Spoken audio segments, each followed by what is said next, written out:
All right, good evening, everyone. Thank you for joining us for our closed session. City Attorney Logue will make a closed session announcement, and then we will welcome public comment on the items listed for closed session. Good evening, Mayor and Council members. There are 3 items on this evening's closed session agenda. Item 2.1 is a conference with legal counsel regarding potential litigation arising from the Cuesta Park water main incident pursuant to Government Code Section 54956.9 D2 and D4. Item 2.2 is a conference with real property negotiators pursuant to Government Code Section 54956.8. The address of the property under negotiation is 485 and 495 Clyde Avenue. The agency negotiators are Assistant City Manager Don Cameron, Community Services Director John Marchant, and Real Property Program Administrator Angela LaMonica. The negotiating party is Google Inc., and under negotiation are price and terms of lease. And item 2.3 is a conference with real property negotiators pursuant to Government Code Section 54956.8. The address of the property under negotiation is 975 Tarabella Avenue. The agency negotiators are Real Property Program Administrator Angela LaMonica, Community Services Director John Marchant, and Public Works Director Jennifer Ng. The negotiating parties are Steve Nash and Ryan Dennis. And under negotiation are price and terms of purchase. Thank you. Thank you. Would any member of the public joining us virtually or in person like to provide comment on the closed session items listed on tonight's agenda? If so, please click the raise hand button in Zoom or submit a speaker card to the city clerk. We will take in-person speakers first. Each speaker will have 3 minutes. Any speakers? Seeing none, we will now take virtual speakers. Seeing no virtual speakers, the council will now recess to the Plaza Conference Room for closed session and return to council chambers at the close to continue to regular session. Do I read this all up? 2.1, conference with legal counsel pursuant to Government Code 54956.9 D2. Oh, I don't have to. Great. Okay, so we will see you in open session. Thank you all.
Okay, everyone, I'm going to call the meeting to order. Okay. Good evening, everyone. Welcome to the regular meeting of the Mountain View City Council of May 12th, 2026. Please join me in the Pledge of Allegiance. I pledge allegiance to the flag of the United States of America and to the republic for which it stands, one nation, under God, indivisible, with liberty and justice for all. Okay, so now the city clerk will take attendance by roll call. Councilmember Hicks? Here. Councilmember Kamei? Here. Councilmember McAllister? Here. Councilmember Ramirez? Here. Councilmember Showalter? Here. Vice Mayor Clark?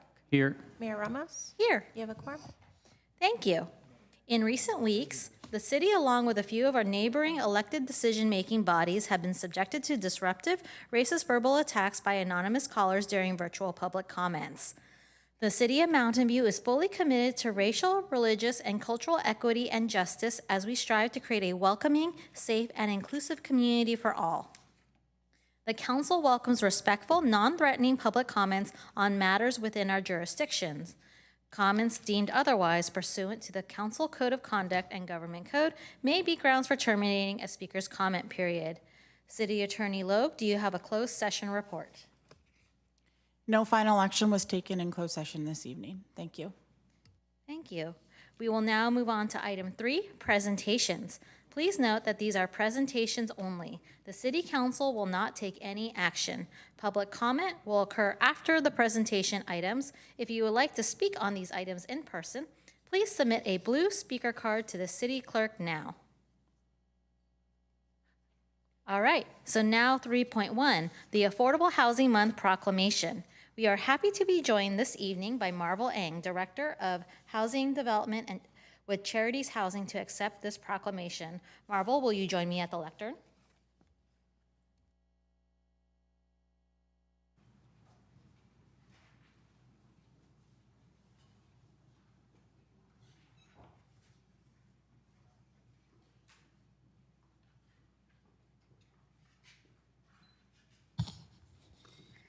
All right, so the proclamation reads, whereas each year, May is designated as Affordable Housing Month, which is organized and led by SB at Home, and the regional theme for the Santa Clara County for 2026 is hashtag All In for Housing, to reflect what it truly takes to build a community everyone can afford to live and beyond. And solving the housing crisis requires a commitment from many partners and organizations to produce affordable housing. And whereas each year, thousands of Silicon Valley families and individuals struggle to find an affordable home in one of the most expensive housing markets in the nation, and affordable housing is an essential building block for stable families, resilient communities, and an opportunity for residents to thrive, making our community healthier, more inclusive, and prosperous. And whereas increasing the supply of affordable housing in Mountain View is a top priority, and Charities Housing, or Charities, is an experienced nonprofit affordable housing developer and highly valued partner of the city.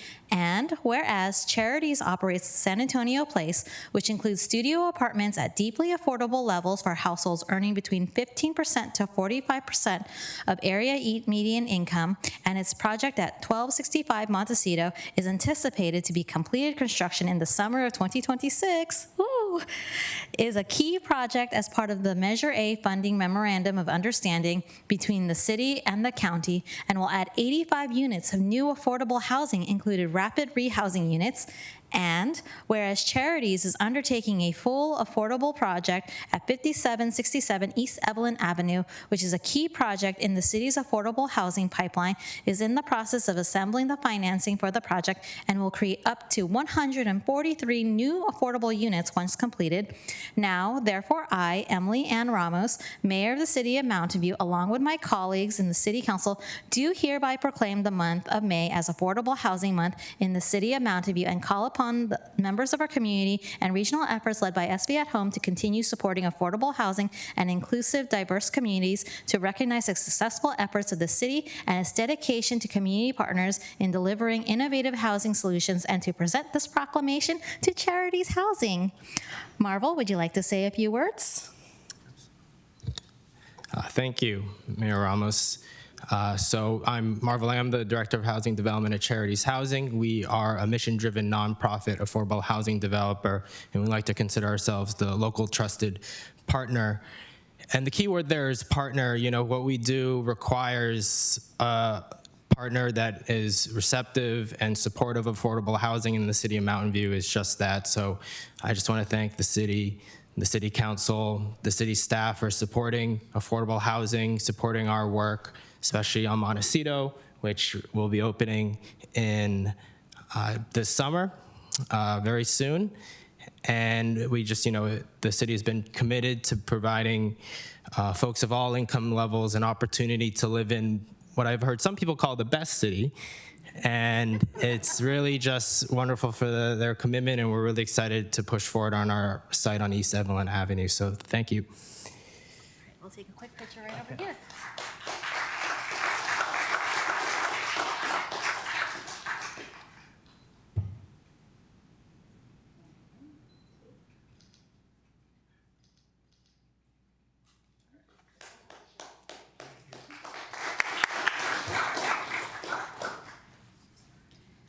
All right, our next proclamation is item 3.2, Mental Health Awareness Month proclamation.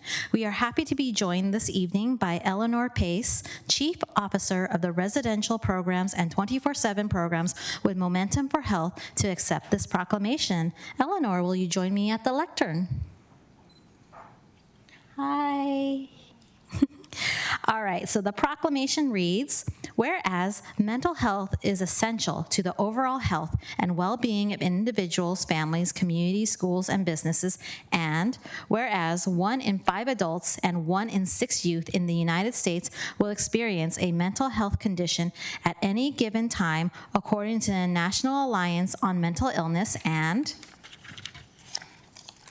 whereas it is vital to encourage relatives, friends, co-workers, and community members to recognize the signs of mental health conditions and guide those in need to appropriate services and support, and whereas education and raising awareness are effective ways to enable early response to mental health conditions and reduce the devastating impacts they can create on individuals and the community, and whereas the City of Mountain View, with the guidance of the Council Youth Services Committee, continues to strengthen mental health resiliency for teens through such programs as the Teen Wellness Retreat, monthly wellness-focused workshops, wellness events supported by the Youth Advisory Committee, great job, and whereas the City of Mountain View is dedicated to supporting the mental health, emotional well-being, and resilience of its workforce by providing employees with integrated wellness resources, including seminars and events, challenges and incentives, break stations with cognitive enrichment activities, enhanced employee assistance programs, comprehensive financial tools and education to reduce financial stress and strengthen employees' sense of stability and control, as well as behavioral health benefits and virtual tools, flexible work practices, and fostering a culture that prioritizes mental, emotional, and overall well-being, and whereas staff, in collaboration with the cities of Palo Alto and Los Altos, worked with Momentum for Health to develop program enhancements to support trust effectiveness in North County using funding received as a federal earmark, and whereas the City of Mountain View continues to collaborate with and support community-based organizations and providers of mental health care and healthcare to promote mental health wellness, raise awareness, and support prevention and treatment efforts, and whereas we call upon all residents, businesses, and schools in Mountain View to unite in support of a shared vision of improving access to high-quality mental health services and creating a community where everyone feels comfortable reaching out for help. Now, therefore, I, Emily Ann Ramos, Mayor of the City of Mountain View, along with my colleagues on the City Council, do hereby proclaim the month of May as Mental Health Awareness Month in the City of Mountain View. Eleanor, would you like to say a few words? Thank you. On behalf of Momentum for Health, I'm deeply honored and grateful to accept this proclamation from the City of Mountain View. This recognition affirms the hard work and dedication of everyone involved in our trust program. Together, we have made impactful strides in the community. I want to extend thanks to city officials, stakeholders, and community members that have supported this initiative and the collaboration to make it a reality. Momentum remains committed to helping communities thrive. We believe that responding in person during a crisis can help to keep people in the community while alleviating their current crisis and offering support and resources. Thank you again for this honor, and let's continue working together to make a positive difference.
Okay, would any member of the council like to say a few words?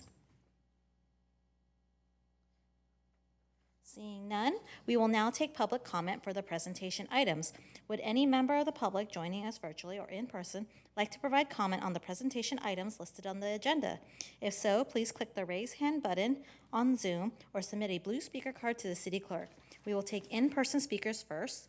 Each speaker will have 3 minutes. No speakers, so now we will take virtual speakers. And I'm seeing no speakers, so we will move on to our consent calendar item. Congratulations to all our proclamation peeps.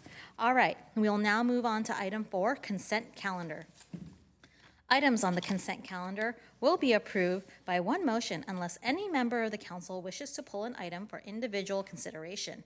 If an item is pulled from the consent calendar, it will be considered separately following an approval of the balance of the consent calendar. If you would like to speak on these items or the next item, oral communications on non-agenda items in person, please submit a blue speaker card to the city clerk now.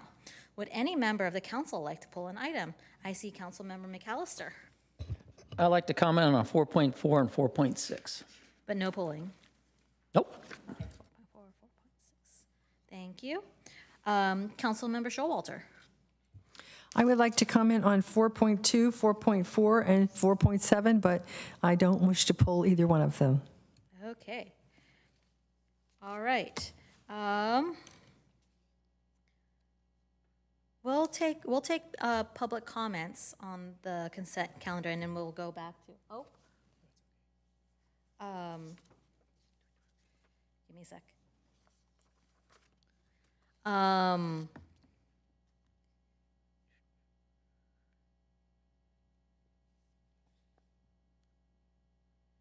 Okay, if there are no, we'll go into public comment now. Did I already say we were going in public comment? Okay, would any member of the public joining us virtually or in person like to provide public comment on these items? If so, please click the raise hand button in Zoom or submit a blue speaker card to the city clerk. We will take in-person speakers first. Each speaker will have 3 minutes. I see none in person. We will now take virtual speakers. So we will start with Bruce England. Thank you, Mayor. I'll be very fast. Bruce England, Wisdom Station Drive. speaking for Mountain View Coalition for Sustainable Planning and Green Spaces Mountain View. We submitted a letter. Unfortunately, it was late because it takes us time to do what we need to do, and the turnaround's fast, as you know. But we did submit it. I hope you had a chance to read it, or we'll look at it later if you need to. But one thing that I think the letter, that particular letter and letters like it point out or illustrate is that sometimes the details in an agenda item or on the consent calendar is very specific for you. But we see all the different relationships from a community perspective that we think are worth pointing out. And I think that the letter does a very good job of doing that. It doesn't just repeat the things that we like about street maintenance, but the things that the city ought to think about when they consider street maintenance. So just wanted to highlight that. Thank you. Thank you. April Webster? Hi. Hi, thank you. I'd like to echo what Bruce had to say about the letter that we submitted. And I just wanted to maybe point out a few things from it. First of all, I want to emphasize that pavement maintenance is not just a resurfacing program. It's also it's a recurring opportunity that we can use in parallel to make our streets safer, more comfortable, and more climate resilient. When the city repaves and restripes a street, it's deciding, while they're doing that, what street designs get carried forward for another pavement cycle. So that means it's a really good moment to look for quick, low-cost safety improvements. This could be narrowing lanes. This is done just through striping, through paint where appropriate. Buffered bike lanes and wider buffers could be decided and added in during that cycle. Daylighting at intersections, painted curb extensions to help things make safer, high visibility crosswalks, and then other sorts of paint and plastic treatments. These don't involve digging up the street. It's not reconstruction. These are easy, quick, cheap things that could be done as our city is going through, our staff is going through the repavement project or process. I wanted to point, I've worked with Caltrans on their District 4 Bicycle Advisory Committee for several years now. And as Vice Chair, I get to see a lot of the projects early on and what's going through their cycle. And they've got a really useful model that they've introduced. And it's evolved over the past several years. And to introduce outreach earlier and looking for opportunities earlier as well. And part of this was through SB 960. And so their pavement project is called The Shop. And what happens is their Complete Streets team reviews those projects in what's called the initiation and scoping phase of it before even detailed design begins. And so they go through and they look for opportunities in there to add in bike lanes, different sorts of crosswalks, even green infrastructure now. I was very surprised in this current cycle to see several of the Caltrans projects introducing GSI. And so I feel like, we don't need to copy Caltrans exactly, but those same sorts of principles of thinking about when we're doing this sort of work, there's so many things that we could tag onto it as well. And we should start to think about maybe putting together some sort of program like this for ourselves where we look at the active transportation plan, the biodiversity, et cetera, and look for opportunities to piggyback on resurfacing. It takes up a good chunk of our city. Thank you so much. Thank you. That seems to have ended our virtual public comment. I will now bring this back to council action and a note that a motion to approve the consent calendar should also include reading the title of the ordinances and resolutions attached to consent calendar items 4.1, 4.2, 4.3, 4.4, 4.5, and 4.7. Good luck, whoever does that. But before that, I'll let Councilmember McAllister speak on item 4.4 and 4.6. Thank you, Mayor. So Moore Park, when they came up, the Kinnison Place, as it's called, there was a lot of concern about people having one entry and going on to Sylvan, which has always been a area of concern for the neighbors because there's a lot of traffic there. And to have that second opening availability to the residents there is really going to reduce the stress on Sylvan. And I do want to give a shout out to Debbie and Monty Kennison, because they, from what I understand, they were working also behind the scenes to try to get that second entry in there. And from the neighborhood, I appreciate their effort to get that done, and staff working on to get that second entry. It made it a much better project, and it's going to make a lot of people feel a little more relaxed about going in there. So that was a good outcome with the developer, the Kennisons, and staff to get that second entry. On 4.6, I'm just glad that we are starting to take care of the streets. One of the big concerns that I've heard over the last year was our streets are poor, and anything that we can do to improve our streets and incorporate all the improvements that the residents want, ATP, et cetera, is a great step going forward. And I just hope someday we can get to Miramani and get that done sooner than later. Thank you, Councilmember McAllister. Councilmember Showalter.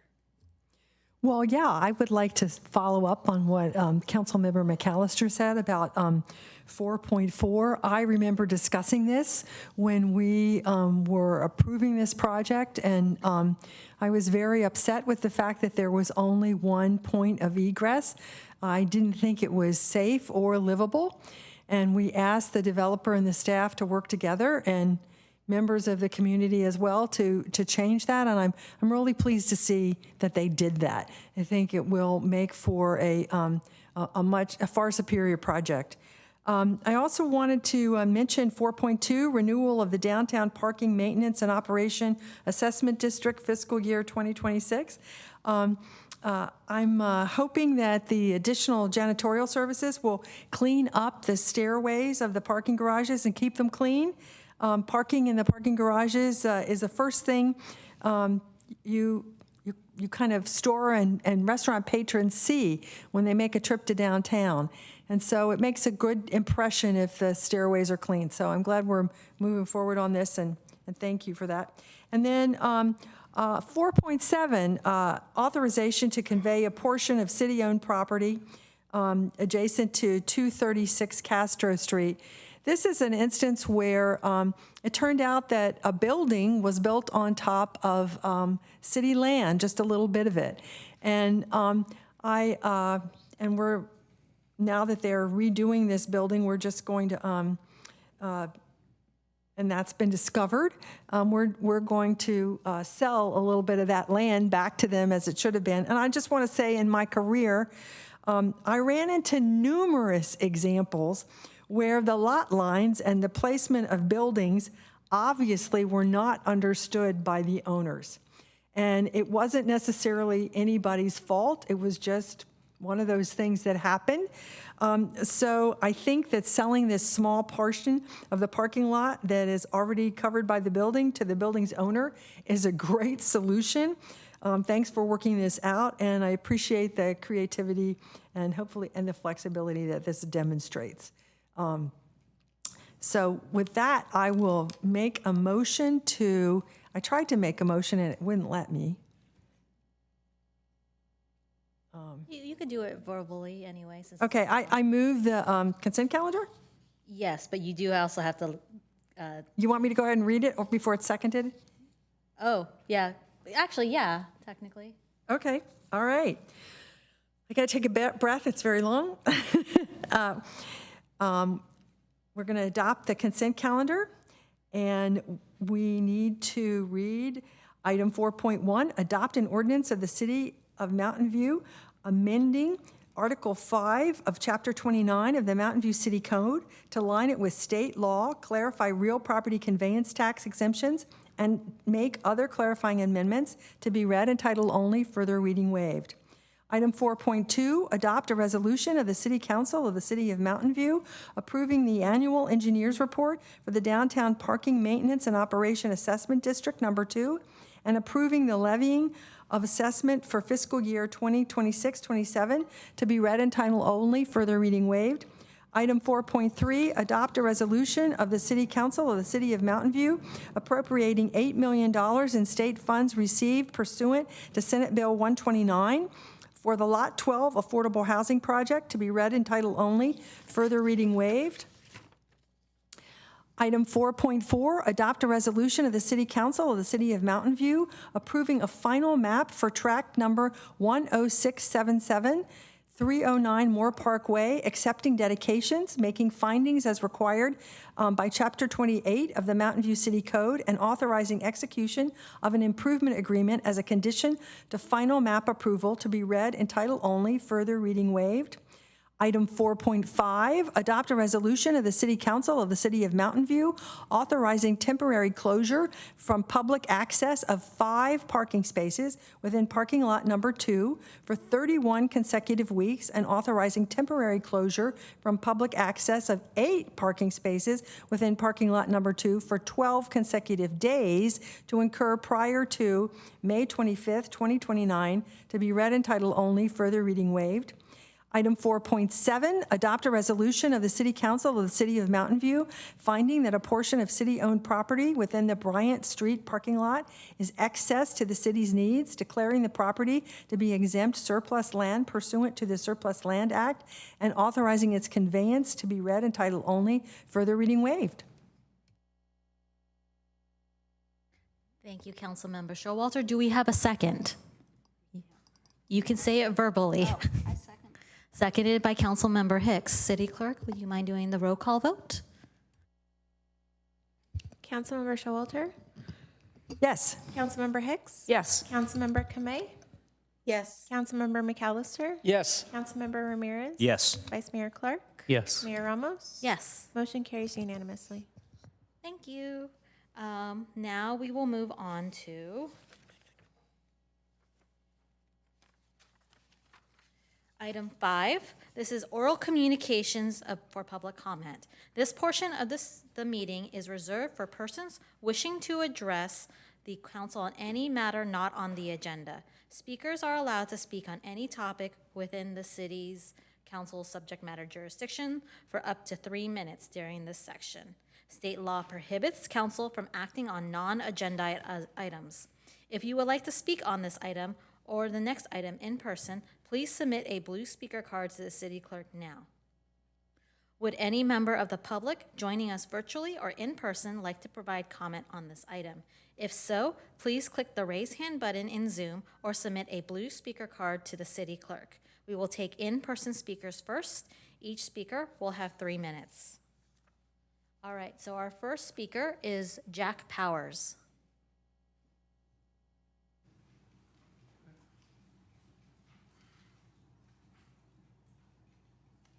Good evening, Mayor Ramos and City Council members.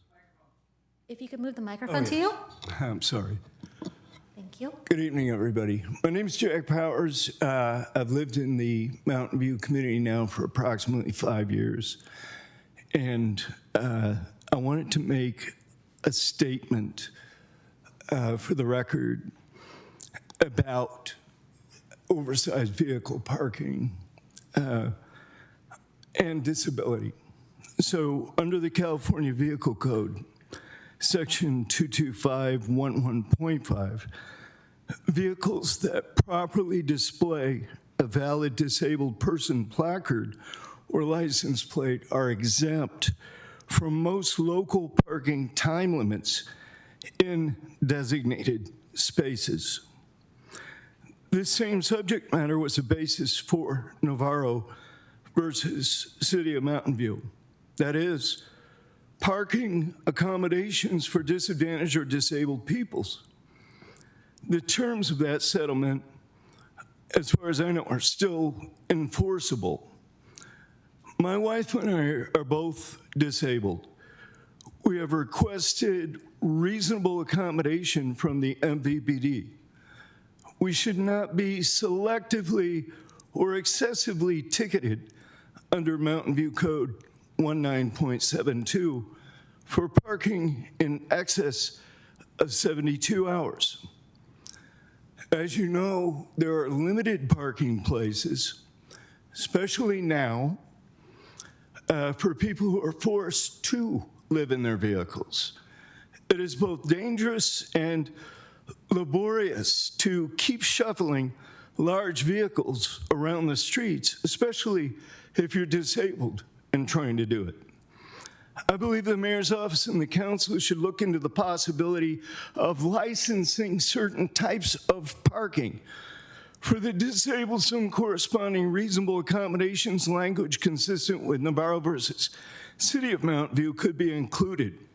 Also, within certain places, city control lots and other designated areas such as leased land or other available parking areas, maybe to license LLCs and or nonprofits to lease empty lots, city control lots, and other parking space usage, and to manage those parking areas accordingly and for this purpose while paying fees to the city instead of requiring grant funding.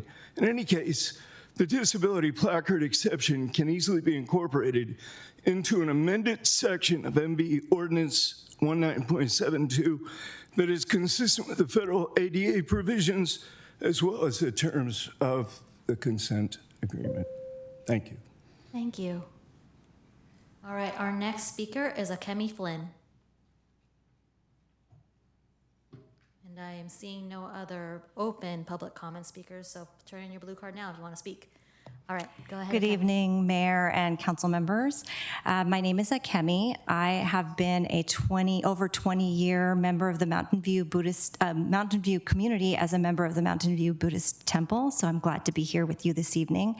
And I'm also with the Immigrant Protection and Empowerment Network, which is a countywide collaborative cross-sector, and we are urging you to develop and adopt a policy to protect city property for city purposes, to prohibit civil immigration enforcement on city property. Join the many cities and counties that have done so, that offer a strong model for you. But I'm actually here also to read a message from Maria Marroquin from the Mountain View Day Worker Center and Ruth Silvertobe from the board of the Mountain View Day Worker Center, both who could not be here but wish to be here today. So here's the message from them. A growing number of jurisdictions are responding to out-of-control and brutal immigration enforcement by adopting ICE-free zones. These policies signal to immigrant communities that local government is on their side. Cities and counties have long exercised authority over their own property. We urge the City Council to use its power to protect immigrant communities like other cities and counties have done. Thank you. Thank you, Akemi. I see no other in-person public comment. We will now take virtual speakers, and we have Tim McKenzie. Greetings all. Tim McKenzie, he, him, Montaloma resident for a dozen years or so, something like that at this point. I wanted to thank the city for having removed flock cameras. A couple of weeks ago, I commented that there was still a flock camera just directly across the street from my house, and it is gone now. That's great. I hope that all of them are gone, and there wasn't just the one that was near me after I commented in public. My understanding was that the city was going to release a press release after having taken down the cameras. Maybe that already did happen, and I missed it, or maybe there are still some cameras up, but I would love to see that. The actions Mountain View took, the integrity the city had to sever ties with a company that completely flouted our contractual agreements is a degree of bravery, boldness, and correct action that neighboring cities could learn from. And putting out a press release after taking the cameras down could help contribute to that. So thank you for having at least some of them come down. I hope that they're all down, and we should be shouting that from the mountaintops. And I would like to echo the previous speaker. I would love to see the city pass an ordinance as an ICE-free zone to prohibit federal immigration enforcement from using city land, city property, anything that the city has the jurisdiction over prohibit ICE from terrorizing our neighbors. They have already murdered U.S. citizens earlier this year. They've murdered lots of people, and the agency shouldn't exist. It was created that we should abolish ICE, but while it still exists, Mountain View should do everything it can to remain a community for all and protect our neighbors. And setting up ICE-free zones seems like a great way to do that. So I would like to add my voice to that. Thank you. Next, we have Bruce England. Thank you, Mayor. Bruce England again, Wisman Station Drive, really quick this time. Just want to echo the comment also about establishing Mountain View as an ice-free zone. I think that's a great idea that was put forward. Thanks. Thank you. I am seeing no other public comment. We will now move on to item 6, public hearings. So we'll have 6.1, repeal and reenact Article 10, Transportation Demand Management of Chapter 19, Motor Vehicles and Traffic of the Mountain View City Code to establish a citywide TDM program. Transportation Planner Ben Pacho? Did I do it right? It's Pacho or Paco? Pacho, yay! And Assistant Public Works Director Allison Boyer will present the item. If you would like to speak on this item in person, please submit a blue speaker card to the city clerk now. All right, and I guess we'll now have the staff presentation. Great, thank you. Good evening. My name is Allison Boyer. I am the Assistant Public Works Director, and with me tonight is Ben Pacho, Senior Transportation Planner. We also have our consultant team, Steer, joining us remotely. We're here tonight to discuss the draft citywide Transportation Demand Management Ordinance, or TDM. For background, City Council identified the development of a Transportation Demand Management Ordinance as a strategic priority for fiscal years 2023 to 2025. It was identified as a priority as a result of the city's 2030 General Plan, Greenhouse Gas Reduction Programs, Sustainability Action Plan, SAP-4, precise plans, as well as regional and state laws. To date, the city's approach to TDM spans a mix of project size and land uses. Over 27 entitled development projects in Mountain View have TDM requirements as part of their conditions of approvals. These current TDM requirements include different targets and measures. The proposed ordinance aligns with the existing policies and standardizes TDM standards and monitoring requirements. It ensures consistency with the MTA handbook, VMT screening, and the city's greenhouse gas reduction program, while also standardizing trip reduction targets, the TDM planning process, and monitoring and enforcement provisions. Reviewing the project's workflow, staff is currently in the project phase focus on ordinance language, seen here in blue. Over the course of the project, staff has engaged key stakeholders and advisory bodies to gain a broad understanding of current practice with TDM, as well as how requirements can be further streamlined and made more effective under the ordinance. Key insights were gathered from the Downtown Business Association and the TMA. One-on-one interviews were held with developers, employers, property managers, and community members. Collectively, the input gathered has been used to guide the direction of the project, including its vision and goals in the TDM framework. Staff presented the project vision and goals to BPAC, EPC, and CTC in Q4 of 2023, where members voiced their support for the project's objectives. In Q1 of 2025, staff returned to BPAC and EPC to present the TDM policy framework and included trip reduction standards, reporting elements, and enforcement provisions. CTC and City Council reviewed and supported the proposed framework in Q2 and Q3 of 2025.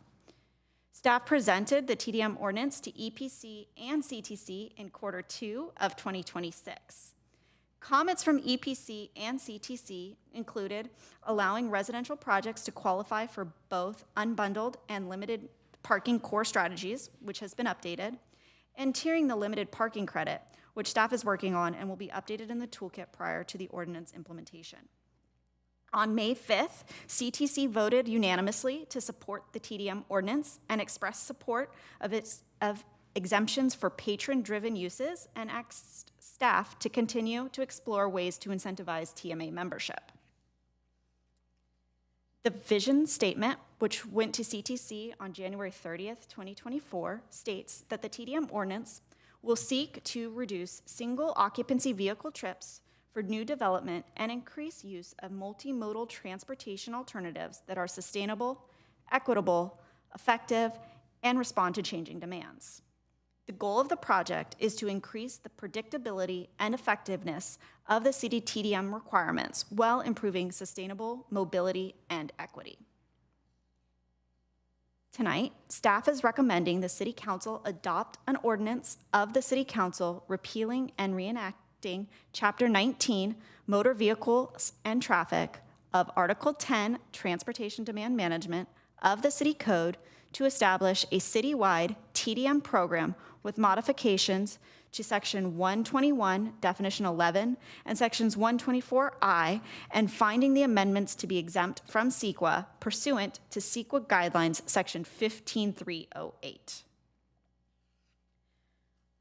So a quick overview of the TDM. At a high level, the TDM seeks to streamline and implement TDM requirements across a project's lifespan, from the entitlement phase to the post-occupancy phase. The new TDM ordinance will apply to all new development, modifications, change of use, and expansions of existing sites that generate 200 or more net new average daily trips, or ADT. This will apply across all land uses, residential, commercial, and mixed use. There are, however, a couple exemptions for 100% affordable units, very small projects, which are single-family developments of 12 units or fewer, multifamily residential developments of 20 units or fewer, or any office development that is 10,000 square feet or less, as well as patron-driven projects that are less than 100,000 square feet. Projects will have to demonstrate a plan to reduce projected ADT by 20 to 50% through the use of approved TDM strategies and maintain program management and annual reporting post-occupancy. The city will maintain records of annual project reports, and any non-compliance may result in corrective action and/or fines assessed by the city. Trip reduction targets will be determined based by project size. Projects are divided into 3 categories: small projects, which is 200 to 499 ADT, medium projects, which is 500 to 999 ADT, and large projects, which is 1,000 ADT. Standard projects will be required to implement TDM strategies that reduce ADT to the following levels: 30, 40, and 50% respectively. TOD, or transit-oriented design projects, and residential projects will have reduced target levels of 20, 30, and 40% respectively. These thresholds were informed by the city's existing precise plan targets, as well as case studies of similar TDM programs in San Francisco, San Mateo County, Redwood City, Sunnyvale, and the city of San Jose. Prior to entitlement, prospective applicants will be required to submit a TDM plan for city review. Specifics of the plan will then be included in the conditions of approval preceding adoption by council. TDM plans will be comprised of 2 types of strategies. Core strategies offer an array of flexible, proven trip reduction strategies that applicants may select from to develop the project's TDM plan, and auxiliary measures, which, when paired with core strategies, are complementary and more effective at reducing trips. Applicants will have access to the TDM toolkit, which is designed to offer a menu of strategies that vary in scale and cost, allowing projects to create site-specific TDM plans fit for their purpose. Moving into the monitoring elements of the framework, this slide illustrates the various reporting activities that projects will be responsible for, which are, again, organized by project size. Small projects report out annually for 3 years, medium projects for 10, and large projects for 20. Additionally, residential and patron-driven uses are exempt from additional project performance monitoring conducted through annual travel surveys and traffic counts. I will now pass it off to Ben to walk us through some more of the updates details. Thanks, Allison. Good evening, Council. So staff would like to note a few key updates which have been incorporated into the TDM policy framework since last June's study session with council based on feedback we've received. Proposed changes include exemptions such as for patron-driven uses, implementation of housing element action items, exemptions from site-specific trip caps for residential and patron-driven uses, updates to enforcement provisions, and optional TMA membership. For the first update, proposed patron-driven uses that are less than net new 100,000 square feet will be exempted from the TDM program. These uses are categorized as non-residential and typically generate trips that are primarily by patrons or customers rather than employees. Examples of such projects would include childcare centers, restaurants, entertainment, medical, retail, including general merchandise and grocery, as well as other personal services. This exemption was incorporated into the framework, recognizing the value of such uses that are neighborhood serving, and that patron end uses also support economic vitality by attracting and retaining high quality retail and other service-oriented mixed uses. The next update relates to the city's housing element program, which went into effect in 2023. Provisions of the housing element required the city to adopt a TDM ordinance to help identify lower cost options for developers to meet TDM requirements. And to support this effort, the ordinance will allow residential parking reductions and exemptions for projects that enhance features of a TDM plan, which would achieve a higher level of trip reduction than the minimum requirement. To satisfy the enhanced TDM criteria, residential projects shall either 1, exceed its ADT reduction target by at least 5%, or 2, adopt 1 additional core strategy and 2 additional auxiliary strategies over the minimum required number from the toolkit. The enhanced TDM criteria presented here are really intended to incentivize higher levels of trip reduction and reduce parking demand, while also increasing mobility options for residential projects. The next update to the framework includes exemptions from monitoring and reporting requirements for residential and patron-driven uses. Specifically, all residential and patron end uses will be exempted from meeting site-specific trip caps and associated ADT reduction targets. The exemption also extends to the requirement to provide travel surveys and conduct traffic counts. The noted exemptions here reflect existing conditions and local and state regulations, which collectively seek to reduce financial costs and administrative burdens related to delivering more affordable housing and neighborhood serving uses. However, still required of these projects will be the requirement to adopt and implement a TDM plan and provide ongoing annual TDM reporting in accordance with project size. Moving ahead, the proposed ordinance seeks to align the enforcement provisions under code enforcement violations and administrative penalties of the city code. This approach aligns with neighboring jurisdictions on enforcement of TDM requirements, which codify violations under Muni Code as the basis for assessing administrative citations for noncompliance. Some examples of noncompliance might include failure of a project to submit an annual TDM report or maintain an ongoing TDM plan as required. Additionally, updated enforcement provisions will consistently apply to all projects subject to the ordinance, rather than by specific project conditions of approval. For the next framework update, the proposed ordinance will not require projects of any size to join the TMA.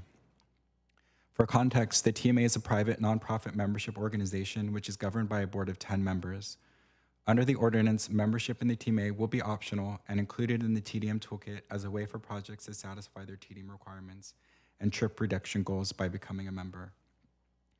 Some examples of services provided by the TMA that are included in the TDM toolkit include the Envigo Shuttle, which is the first last mile service, guaranteed last mile incentive, midday mobility subsidies, and shuttle service expansion.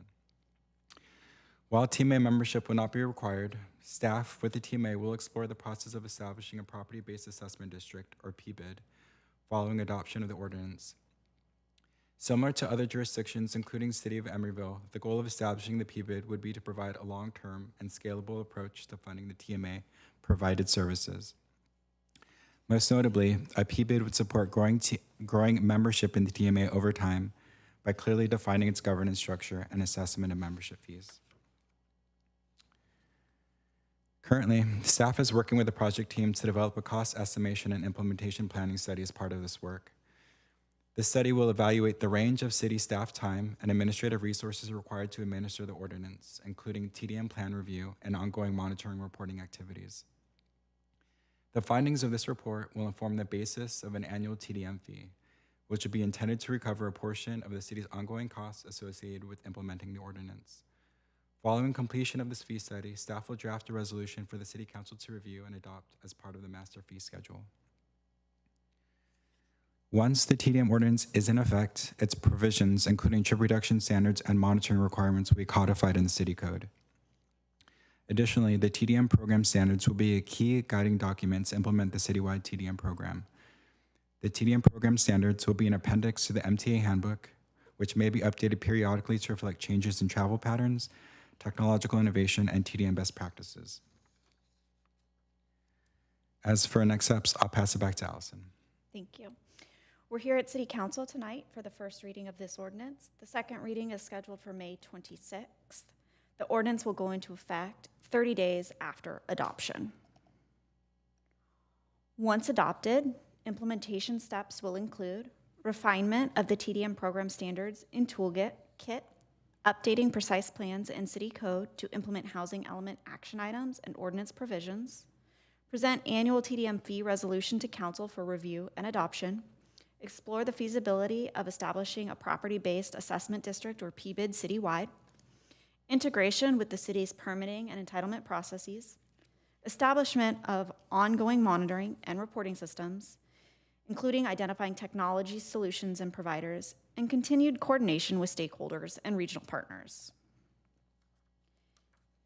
And to confirm, staff is recommending the City Council adopt an ordinance of the City Council repealing and reenacting Chapter 19, Motor Vehicles and Traffic of Article 10, Transportation Demand Management of the City Code to establish a citywide TDM program with modifications to Section 121, Definition 11, and Section 124I, and finding the amendments to be exempt from SEQA pursuant to SEQA guidance sections 15308.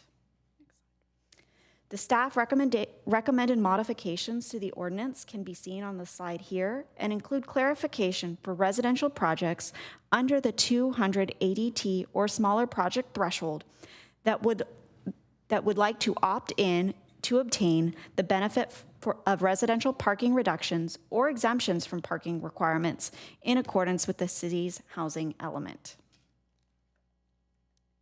Thank you. All right, thank you. Does any member of the council have questions? Oh. It's not a study session. We're introducing an ordinance. All right, but does anyone have a question? Councilmember Showalter. Thank you. Okay, well, I'd like to thank the staff for all the work involved in this, and but I do still have some questions. It's a complicated thing. First, could you explain the status of the TMA at the moment? You talked about that a little bit, but one of the things that you didn't say, or if you did, I didn't understand it, is essentially what does it cost for somebody to join? And I know there's going to be a study, but you must have a range. I mean, is it $1 a unit? Is it $100 a unit? Is it $1,000? I mean, I don't know. And also, what services would a project get for being a member? Thank you for the question, Council Member. So the TMA being a nonprofit organization, the costs are really determined on a project-by-project basis. So it depends on the project size, the land use. And there are different tiers for the cost structure based on, for residential project, as you'd suggested, it's based on number of units. And for non-residential, it's based on square footage. There are discounts provided for 100% affordable housing projects. They get a 75% discount for joining.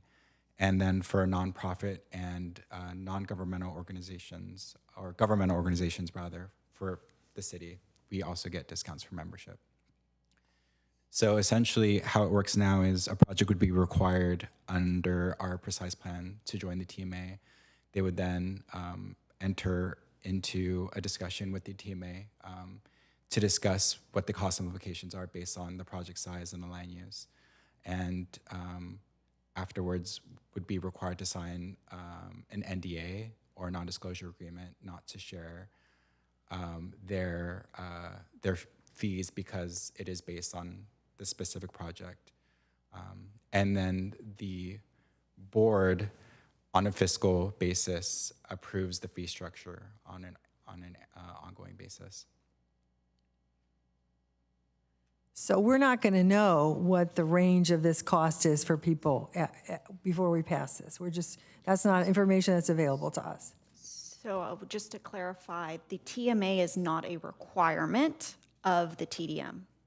So right now it is identified as a strategy, and there are benefits of the TMA membership, such as the first and last mile, the shuttle service, guaranteed ride home, that will help you achieve core strategies, but membership in the TMA is not a requirement. Okay. It's difficult to say, council member, what the specific cost would be associated for a project. It's not a general cost structure. It's based on the specific project. Okay, So, all right. Yeah. Okay, so another question is, what do transit passes cost? I understand, I remember in past times I've seen numbers about this, and they've actually been pretty expensive, and there have been substantial discounts that you could get if you bought them in bulk. And I wondered if you had any information. That is something that a lot of residential apartment buildings might want to use. Do you have any idea what they cost?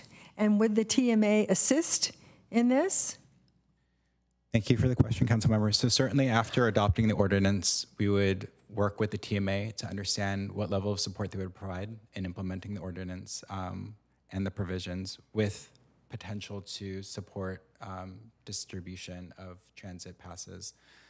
Certainly there are discounts to be realized at scale that once you buy at an institutional level, there's just more discounts. But we work with projects to understand what the level of burden would be for paying for a transit subsidy, and we adjust that according to what they'd be able to provide. So there are certain instances with projects, existing projects that have recently gained occupancy, where we've developed a modified approach to providing transit level subsidy that was viable for the project that otherwise wouldn't have been if it weren't modified. So I don't know if that answers your question. So you don't have a figure, just... So in the toolkit, each strategy has a rough dollar amount associated with it. So if we're looking at the toolkit, there is an estimated value for how much it would cost to implement that. And they range for low, medium, and high. Again, it's going to be based on the size of the project being developed, but there are dollar thresholds included in the toolkit of expected cost. Okay. And what would it be for transit passes? Is that in the toolkit? We suggest certain types of transit passes in the toolkit. One of them we'd previously required was the VTA Smart Pass. I don't believe that's in existence. It's kind of taken on a new form. So rather than being prescriptive on the type of transit passes that we're requiring, we're providing flexibility for the developer applicant to provide which passes they might want to do. So for example, they might want to buy Clipper passes with a certain set subsidy, not specific to any one agency, but that they could use across various agencies. So the idea is to provide flexibility for the type of transit pass. Right. It seems like there's a lot of change going on in the pass systems. And that's been a request from developers. Yeah. Okay. All right. Then what are you going to do with the monitoring data that you collect? Thank you for the question. So lots. Currently, it's quite difficult. With TDM version 1.0, we're just not gathering a lot of data because there hasn't been a lot of compliance. So certainly when we implement the ordinance, would have the kind of recourse to develop a more systematized approach to collect the data. So the idea is we'd be able to see, kind of zoom out at a citywide level, how programs are performing, not just one-off on a site-by-site basis, but collectively, what TDM strategies are working for different types of projects, what types of,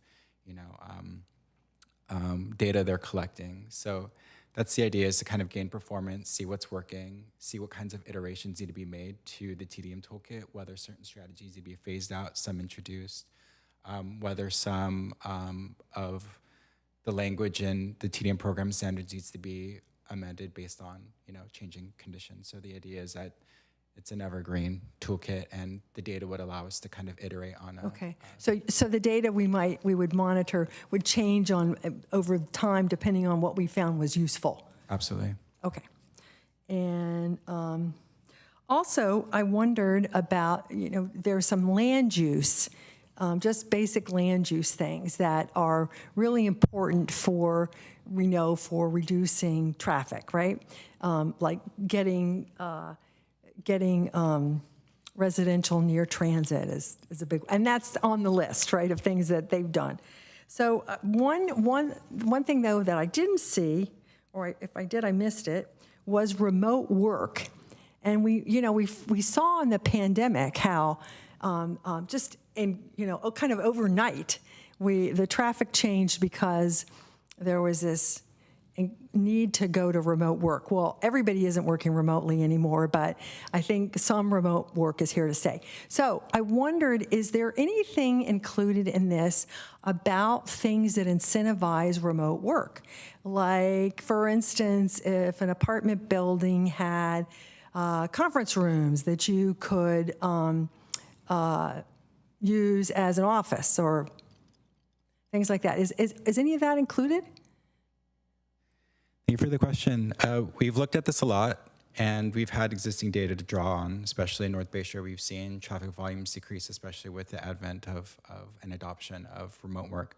So to that extent, the toolkit does include a hybrid work option. So if a non-residential project were to adopt and implement it, they would see a potential decrease in average daily trips of around 10%. So it's included in the TDM toolkit as a hybrid work model that projects can implement at a low-cost option.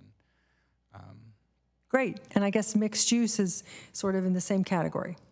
Certainly, and that's the feedback that we received since EPC2 is some of these kind of urban design characteristics is how can we incentivize certain developments to deliver certain mixed-use elements, and how could they achieve credit for that reduction in trips by implementing those types of mixed-use projects. And that's something we're also looking at incorporating in the TDM toolkit. I think the toolkit as it's now was really primarily based on what we've implemented and what we've required in existing projects, which are more programmatic in nature. But with the feedback that we received over the course of the public hearings, we certainly have taken the feedback to receive more kind of design-based, more land-use characteristic type of strategy. Okay, thank you very much. Thank you, Councilmember Showalter. Councilmember Hicks. Thank you. Well, it was, I'm on the Council Transportation Committee, so it was a pleasure to read the staff report a second time, very similar to 2 weeks ago or whatever it was. One of the things I appreciated about it was these are questions, not comments, don't worry, was the history of TDM kind of first, I guess it says in the 90s, it was kind of very congestion reduction related, and then decades later, incorporating also greenhouse gas reduction. What I'm thinking, looking over the toolkit and the rest of the reading I've done on this, is that it originally applied to offices, correct me if I'm wrong, and so it's very commuter-based, and now that we're applying it to other developments, including mostly housing, I'm wondering what additional tools you might think of adding to the toolkit, because when I think of because the tools, because of the history of the program, the tools do seem very commuter-based. And when I think of who lives in apartments, the last time I lived in one, for example, it's a lot of families with children, a lot who have take very different kinds of trips than the ones that commuters take to daycare, to ball games, and also seniors who take different kinds of trips to, say, recreation, family, hospital. And so I'm wondering whether in communication with the other model TDM programs you've been looking at in other cities, whether there are more for a diverse set of different kinds of users. Oh, also people who travel a lot for work, you know, maybe handyman, gardener, et cetera. Like how you can meet their needs as well, not just the needs of commuters with the toolkit. Thank you for the question, Councilmember. We've given this a lot of thought, and I think, yeah, you're definitely onto something. It's an indictment of our transportation system that was certainly built around peak demand. And now that with hybrid work, we're just seeing trip generation happening outside of the peak a lot more. So for different types of trips happening throughout the day. And so to the extent that we can service the gap, the midday gap, and provide service kind of at a higher frequency to meet people's needs beyond just going to work, I think is an important note. So to the extent that the TMA provides a midday mobility incentive, so when the MVGO shuttle stops working after the morning peak and between the morning peak and the afternoon peak, there is an incentive that Mountain View residents or employees can use to get to where they need to go, absent of the MVGO shuttle working. But for residential projects, what we've seen is how to offset demand for a single occupancy vehicle by providing alternatives like on-site car share service has been really successful, providing first last mile connections to transit. So whether that's like what we discussed, micromobility, bike share, or scooter share, which we're hoping to launch soon. It's also providing, closures on our active transportation system for people to walk and bike to where they need to go.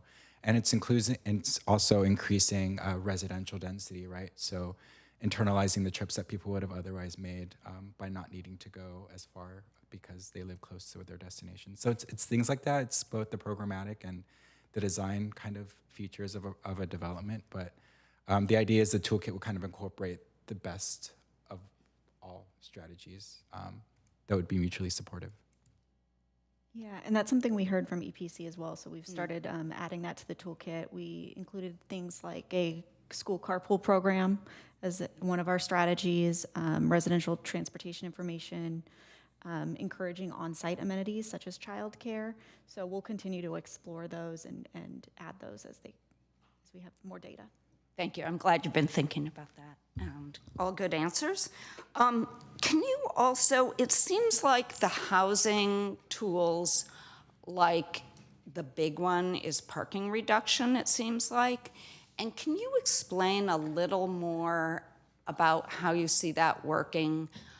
Because I guess the thing that I see is when parking at apartments is reduced, there's, I guess in the literature, they call it spillover effect. Am I getting it right? Thank you.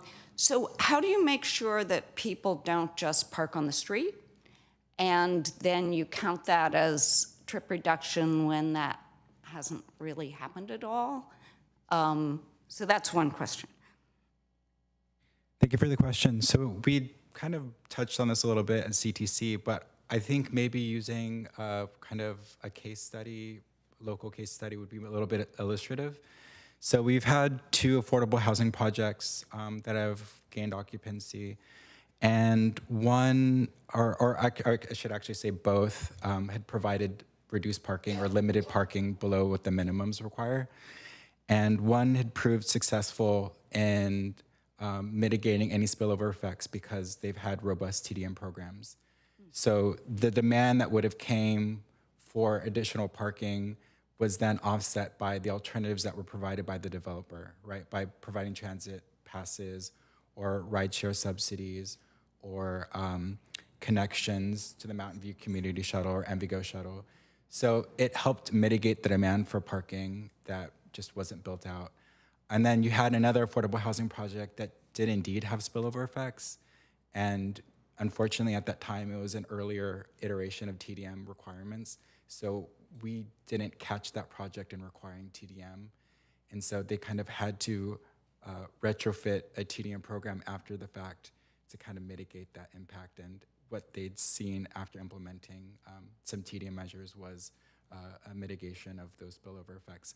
So the idea is like, we can certainly implement kind of these parking strategies and see how they work. And certainly with the data, we could understand what effects would happen, you know, with curb utilization studies, on-site parking, occupancy counts, to see kind of where the demands happen and shift people accordingly. But absent of that, I think it's an important strategy, but it's overall what we're doing at a citywide level to address parking. And I think there's other strategies that are kind of in the offing as well that we're considering at a city level that are kind of beyond what we're working on here, which is, I think, the residential parking program. We also have the downtown parking strategy. So it's kind of seeing how all of those will kind of complement each other. I'd also want to add to that, sorry, very quickly, that that's one of the benefits of the current framework with the core and the auxiliary. When we pair the auxiliary with those core, they're more effective. So the advertisement and the wayfinding of these strategies will help us in that reduction as well. And then I don't know if, so I have two related questions. The next one, you may not have an answer, but it's kind of but I'll throw it out there anyway.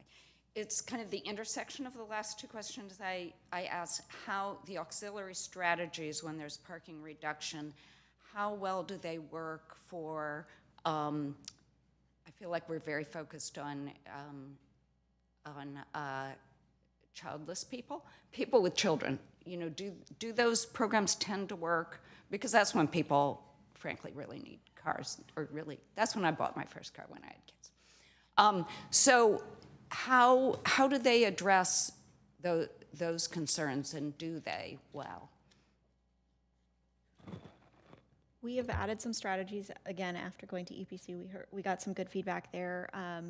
We added strategies specifically for the childcare, things like additional storage for strollers and car seats and things to kind of help incentivize rideshare availability. Again, the carpooling for the schools, it's not quite childcare, but it's that same age group. So we're trying to help think about everybody using. We've also included the design element changes, so helping close some of our gaps for biking, walking, and those elements that might not have been looked at as part of the design, but now will help with the whole transit element.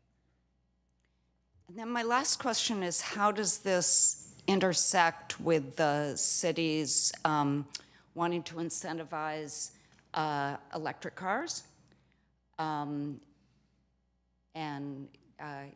you know, car charging and putting more car charging in? Like, I don't even know if there was unbundled parking, but there was also car charging.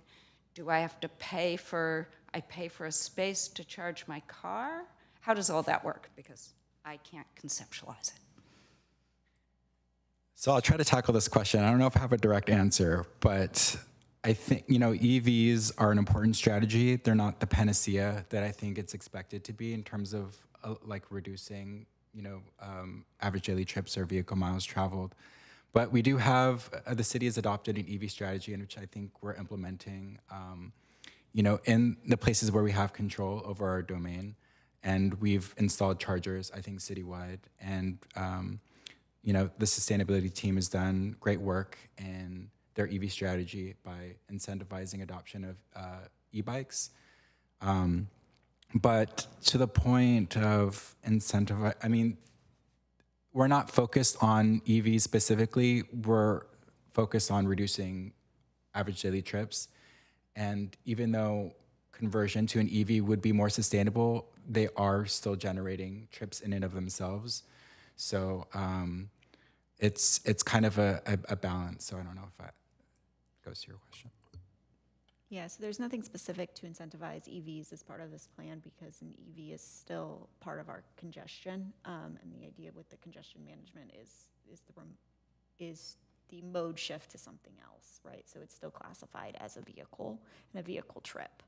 So there's no specific strategy for the EV charging, but we can continue to explore. Again, it's an evergreen toolkit, so if there's something that comes up that we can definitely explore it. Yeah, I know that it's not a part of the TDM, but I would imagine that the two interact, and I'm trying to figure out how they interact. If I might add too, I think again in services that the city has immediate domain over, the community shuttle is a really wildly popular and successful service. It averages almost 1,000 passengers during the weekday. And so what we've been trying to do is electrify the service to zero emissions so that the miles that it does do in service are zero emissions. So we've kind of made strides over that. At Inigo Way, we're installing 4 electric chargers, which would then help charge the 4 battery electric vehicles that we've recently come into possession. So the idea is to provide alternative modes of transportation and have those modes of transportation be electric or full zero emissions. Does that make sense? If I could jump in a second. So really the common thread between the EVs and the TDM is the reduction in greenhouse gases, right? So the TDM really, while we're focused on elimination or reduction of single occupancy vehicles, one of the side benefits is a reduction in greenhouse gases. Similarly, our policy with respect to EVs is focused on greenhouse gases. So that's where they kind of, to use your word, intersect. Right. I'm trying to see how our various policies intersect, but I think the rest of it will be for comments. So thank you very much. Thank you, Councilmember Hicks. Do we have any other questions from council? No other questions from my colleagues. We will now move on to public comment. Would any member of the public on the line or in person like to provide public comment on this item? If so, please turn in a blue speaker card or click the raise hand button in Zoom or press *9 on your phone. A timer will be displayed on your screen. Each speaker will have 3 minutes. So we have first up, Robert Cox. Can you hear me? You can. Hear you. Okay, thank you, Mayor Ramos, Vice Mayor Clark, and members of the City Council for being able to comment on this. I think transportation demand management, the policy that we have before us, is great because it will help expand things citywide, and also it will help streamline the approval of projects because we'll already have something in place rather than having to do this every time something comes up. So that's really good. The one concern that I do have is over the core strategies. Most of them look really good. On the other hand, there was a few of them, in particular the market rate residential parking pricing, unbundled parking costs, and limited parking supply strategies. That would be great if it actually reduced the number of cars that people own who live, say, like in a residential project. But what I'm concerned about is the case, like, for instance, let's take where I live in the downtown, right? We have basically free parking almost everywhere throughout the downtown. And so then what happens is that, somebody could just decide, well, I don't want to pay for an expensive parking space inside my development. I'm just going to park it on the street. So it hasn't done anything to reduce greenhouse gases, but it has had a negative side effect when that happens. And that is that we have less parking, available for people who need to patronize our businesses, which we studied at Livable Mountain View, and found out that about 75% of the people end up coming from outside of Mountain View to patronize our downtown. They're usually coming in cars. And if they don't have a place to park, that's not good. We're seeing a lot of challenges lately with projects that are happening now or will happen hopefully soon in the future. Good projects like the Lot 12 project for affordable housing or the hotel project on Lot 4. And, we're not immediately replacing the parking when these projects are happening, so parking supply is decreasing. And that's leading to things like double parking because people can't find an easy spot, or parking too close to an intersection or a crosswalk, now that we have the daylighting law, or just parking in the red areas because people get frustrated. They just can't find a place to park. So, you know, I really want us to look hard at this. I appreciate the answers back from staff on the affordable housing projects. On the other hand, I would say that, you know, affordable housing projects aren't typical of market rate projects, where often people in affordable housing have a more flexible or reduced work schedule, and so it's easier for them to take advantage of these alternate methods. As Councilmember Hicks mentioned, I mean, when two adults in the household are working, and then you add kids on top of that, that's a lot. That's really where you get in the place where, you know, I mean, people just don't have the extra time to use those extra methods. So please look carefully at those other things. Thank you. Thank you. Next is Alexander Amoroso, followed by James Kuzmal, followed by Kevin Ma. Evening, Council. Thank you. I'll be as brief as possible with this. Just to kind of echo what has been said before, I also am in total support of this measure as well. I just have a couple of thoughts and questions for consideration for the Council and the staff to put in mind. So there was a lot of discussion, and also I'll open this up with my biggest concern is traffic, because I live over there on El Camino Real, but in the Americana, and I feel that the traffic over there has just gotten worse. So, and I'm also a big public transportation guy. So if there could be options or strategy to expand public transportation. For example, there's a lot of talk about the community shuttle. So with the new housing projects coming into play, maybe we could borrow a strategy that other cities have used, where they build more bus stops closer to where these new projects have been built. So folks who can't drive or do not own a car can utilize that public transportation there. And that could also reduce the effects of more motorists driving personal vehicles. So that's just one consideration as well. Also, like, you know, there's a conversation about rideshare, and the encouraging rideshare is great, but I was also kind of asking the question, is there possibly a city-managed rideshare project in mind that could be utilized? Because I know San Francisco had tried to prototype that, something to consider as well. And I will end with the environmental consideration, because we're talking about greenhouse gas reductions, and I would say that the best form of greenhouse gas reductions and preventions of environmental disaster is to not forget what makes Mountain View great is our greenery and our protections of our natural habitat. So while we are pursuing these public transportation and motor projects, we need to also make sure that we are protecting landscape, we are protecting the green spots on our roads.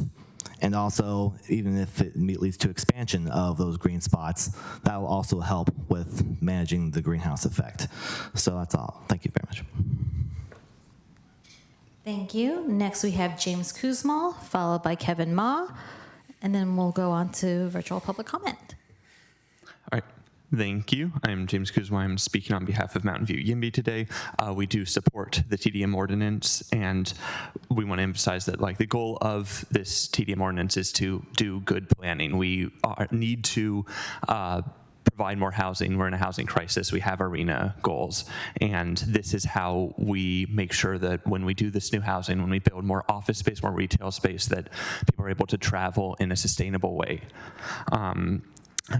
But that also means we need to make sure the TDM ordinance does not substantially disincentivize new housing, given that very housing crisis, especially since new density, to a point that was mentioned, I can't remember if by staff or by council, that more density means it's easier for more people to have destinations near where they live. So that is itself a reduction in vehicle miles traveled. We do appreciate the incorporation of feedback from the EPC, and which included some of the comments we made in our letters, including some reductions in the necessary ADT targets, as well as some additional core strategies for residential projects, since historically residential projects have not been part of this, and the original toolkit was much more office focused. We do want to be careful going forwards about the exact requirements required ADT thresholds because we are concerned that they will end up being unrealistic for a residential project to meet given the toolkit and given the budgets they have. But that is something we would hope to monitor and see how that works out.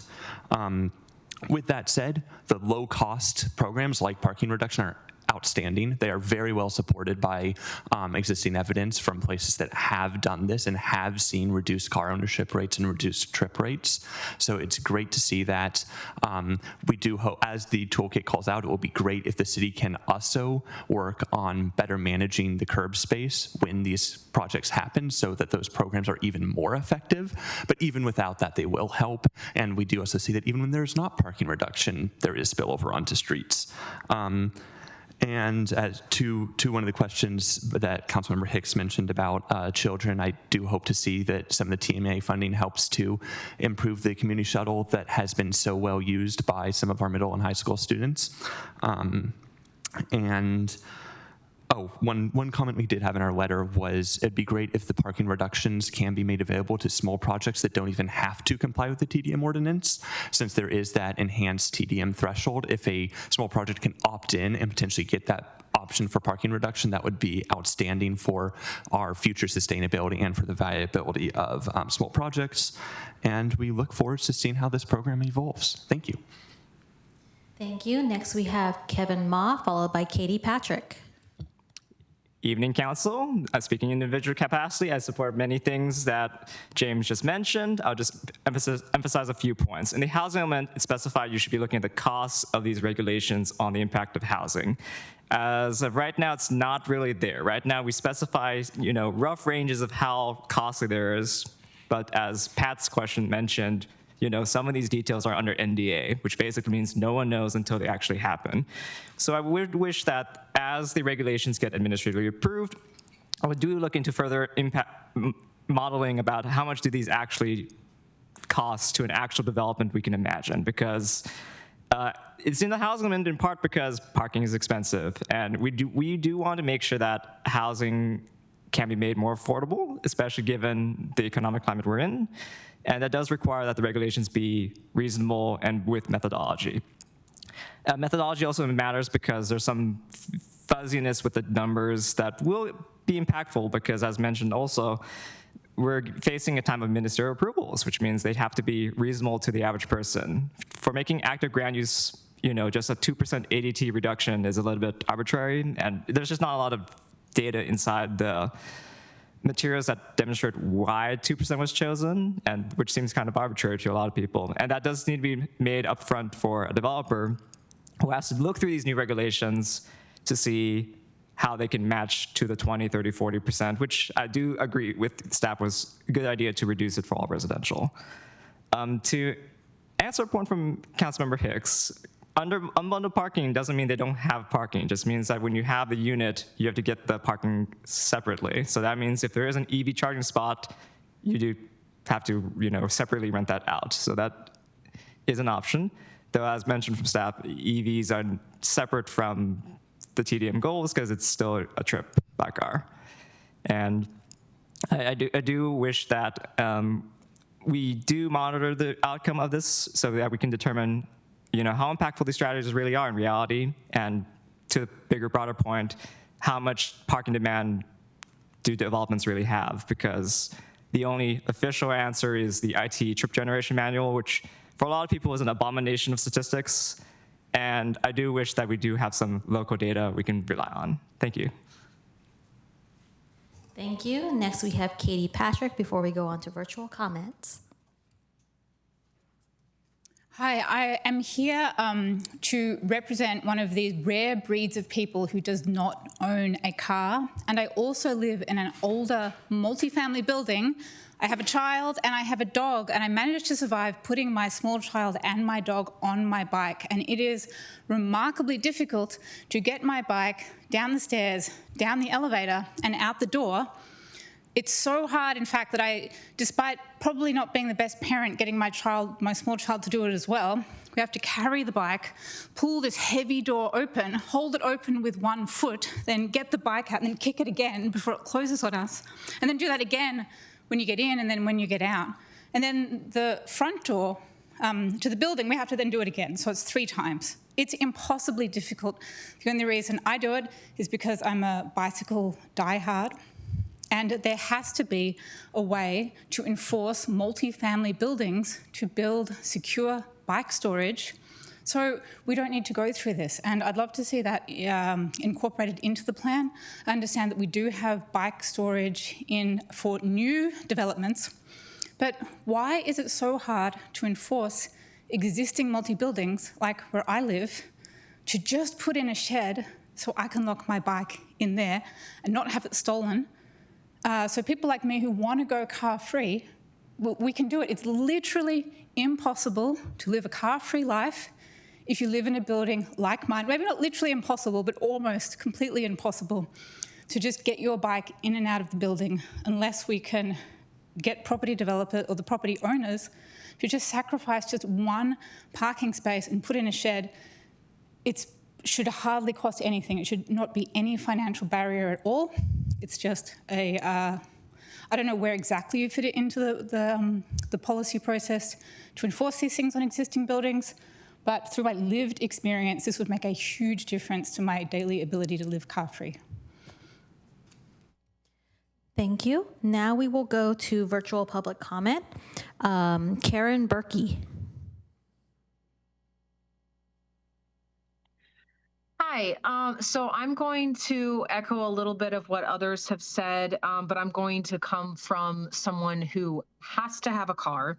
I have 2 young children, and I think any of these programs, if you renew this TDM and add any of this new additional things, the constant problem I hear from other people that live in other neighborhoods or that live in other condo complexes or apartment complexes is that there's never enough parking. And the spillover into the street, as others have mentioned, happens a lot. I think that it's a massive barrier to a lot of people, especially when you have below market rate housing, which, let's be frank, that really doesn't actually save people very much money. When people still don't make enough money and the below market rate is still so incredibly high, and it's not really that affordable at all, to then force them to pay separately for parking is ridiculous. And so people are going to be pinching their pennies and figuring out, how the heck do I not pay whatever the heck it is per month, even if it's reduced? They're going to park on the street where it's free. So then you get the complaints from all the people visiting the area or that are parking just to come to a business nearby, and then there's no parking. And so then you have all these double parking and all these other problems. So if we're trying to consider families with children, which I'm sorry, you still need a car. Almost everyone needs a freaking car around here. You can't get around to doctor's appointments and all these other things without a car. So I think that any new builds of affordable housing and anything like that that's included in this, the parking in the building should be garage parking underneath the complex or on the site, and it should be free for 1 car each unit. 1 car each unit should have a free spot included with their rent for any builds that the city does at all, and there should be incentivizing things for existing buildings that are going to get converted or that are owned by private owners to provide 1 free spot and tell them they'll get, I don't know, do something to help incentivize them to do that as 1 car spot per unit so that we can try to mitigate how much parking problems we have, because you can't make everyone be car free. Some people might, but not everyone can. So it's like we need to balance that with our green emissions problems we have, but also face the reality of what families like mine face every day, which is that parking is a huge, massive factor. So if you could please consider that when you're talking about parking reduction, that would be great. Thank you. Thank you. And that seems to end public comment. I will now bring this item back for council questions and deliberation. Please note that a motion to approve the recommendation should also include the reading the title of the ordinance attached to the report. Councilmember Ramirez. Thank you, Mayor. That will only be true until we approve the charter modernization, which will mean we will no longer have to read the ordinance into the record.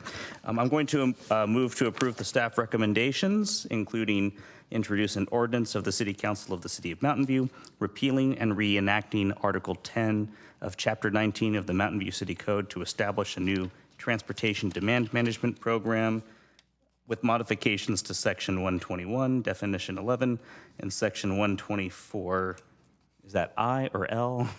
I, thank you.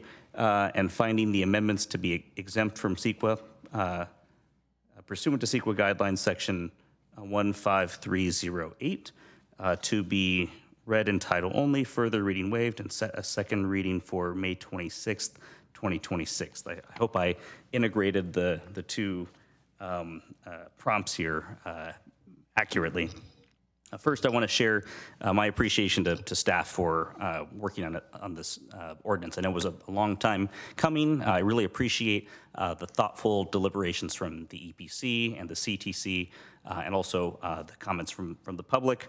I've spent a lot of time talking with staff, and I feel very comfortable in my understanding of the ordinance and the program. I'm really grateful for the long list of thoughtful core strategies, which I think that this TDM ordinance is not going to solve all of the city's problems, but by including core strategies like active ground floor uses and amenities and active transportation gap closure improvements, we provide an incentive to developers to voluntarily, voluntarily, they get to pick from these, right? But to select from this menu options that help achieve community goals, right? We want mixed use development, which is increasingly hard to require because of the erosion of local control. And we want things like investment in transportation that we may not be able to require in certain circumstances, but some developers may voluntarily elect to do so to meet their TDM obligations, but also to provide a benefit to their future residents, or in some cases, right, to future employees.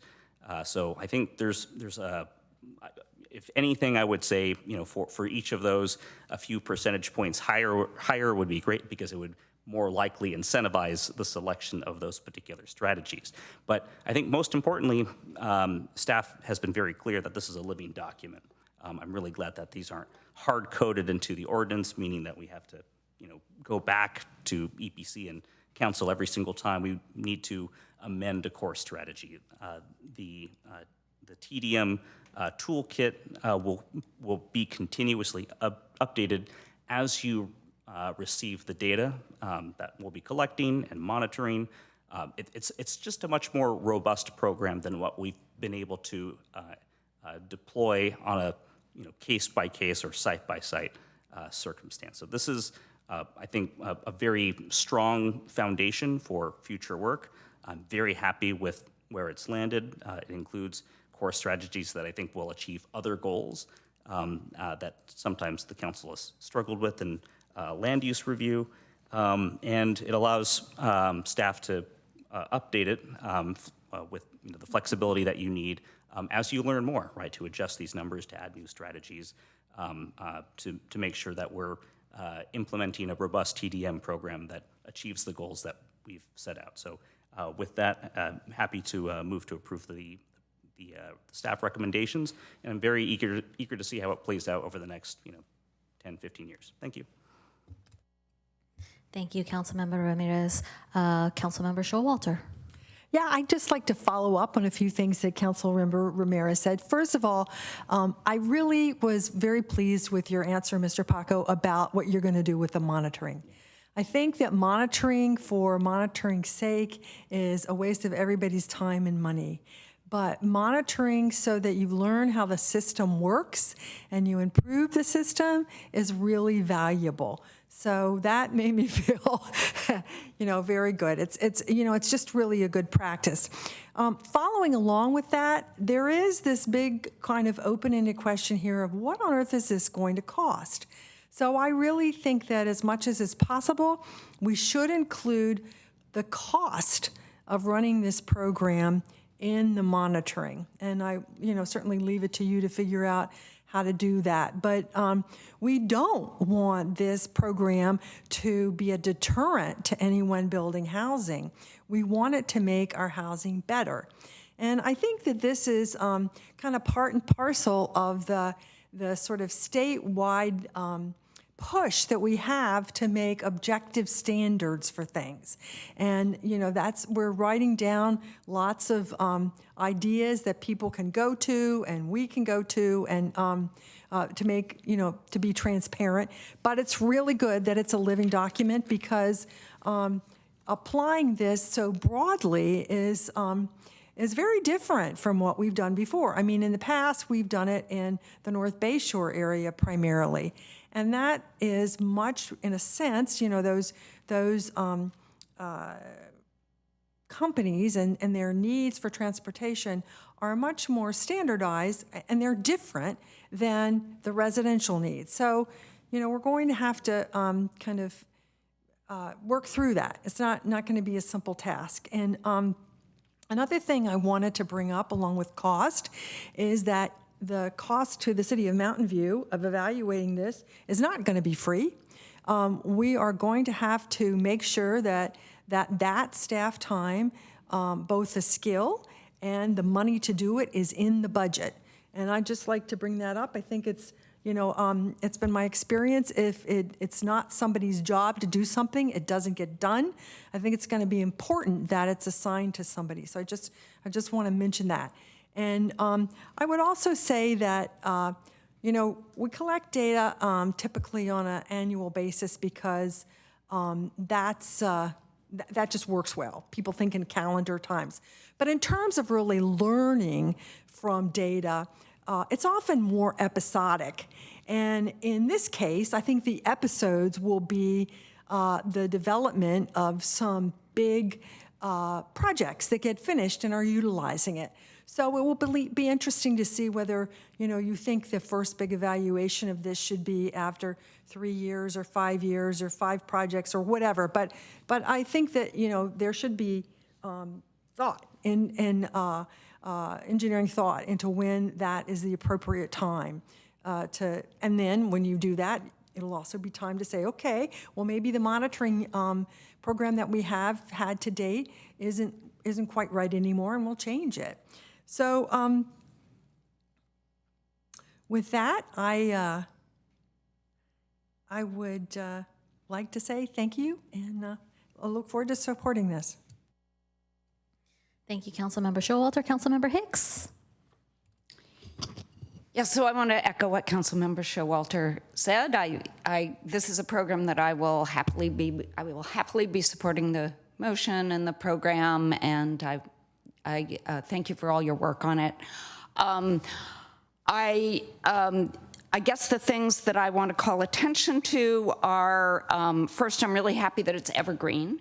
And just kind of the things that I mentioned in my line of questioning. I think the elements of the toolkit that we can focus on, because it has this commuter history, is some of the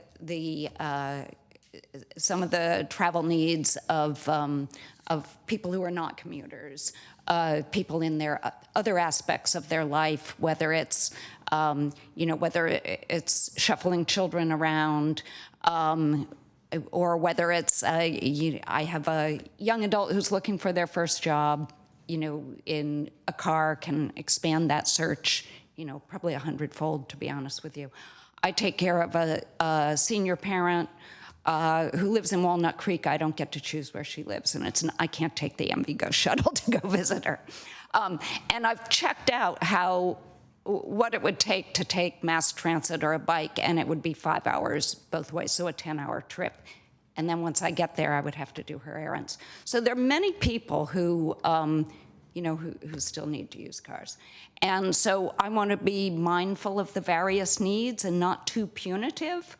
I remember when I first moved from the suburban neighborhood I grew up with to the Bay Area, and was thrilled at the abundance of transit options that I had without without a car.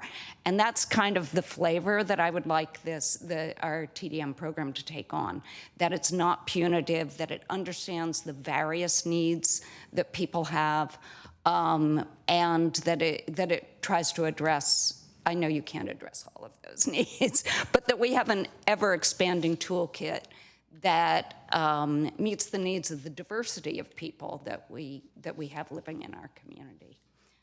Let me see if I had any last notes after that.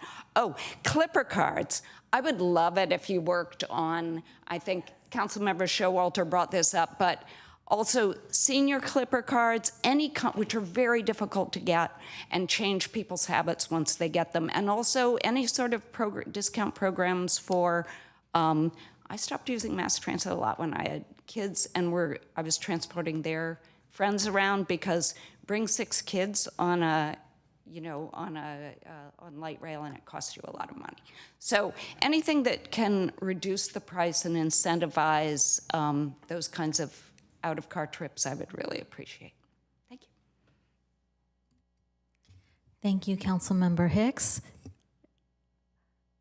Are you wanting to speak, Councilmember McAllister? Yeah. Okay, I'm just going to let you go. An update for you. Go ahead, Councilmember McAllister. Yeah, so Mr. Councilmember Ramirez, I support your motion. Keep it simple and we go forward. Thank you. I support TDM. I support the project, but I always have that cautionary tale, and you're starting to grin, so you know where I'm going. But 2014, when the North Bay Shore was booming and the cars were coming and traffic was going down 85, and we had to come up with solutions because people were taking the trains, and we had all these people trying to get from the train station to their area. We came up with a TDM for North Bay Shore, and that was easy to monitor because there was only 3 entrances into the area, and so we were able to check them and help them implement one of the best transit systems that you could think of for businesses. Google had their bus systems that went throughout the Bay Area. Intuit had their bus systems going throughout the area. And so they took over the private busing where the public couldn't do it. VTA didn't reach out to the areas. Light rail is very slow. Caltrain was coming along and doing pretty good. And now they had a shuttle to the North Bay Shore. So we got to the point where it was starting to work, and then COVID came, and then the jobs went to isolated. So it took a hit, and it was interesting. And so I sort of call this a concept, not a plan, because a plan means that you're actually going to get something done. And you got a lot of great tools in this thing, and you got a lot of ideas, but unless you have enforcement, you may have someone to do it, but unless you have somebody to enforce it and penalize them and make people put some meat into this plan, it's not going to work. And when we had our CTC, I asked one of the city staff, it says, has anybody been fined? And they said no. So from 2014 to 2026, that's like 12 years. I'm always concerned about, we put in these regulations, we put in this good intent, but there's no meat to it, no enforcement, and nothing really gets accomplished. And so I know staff time is very precious to us now, and so I hope with all these strategies, everybody says this is good, unless there's enforcement, you got to hold somebody's feet to the fire.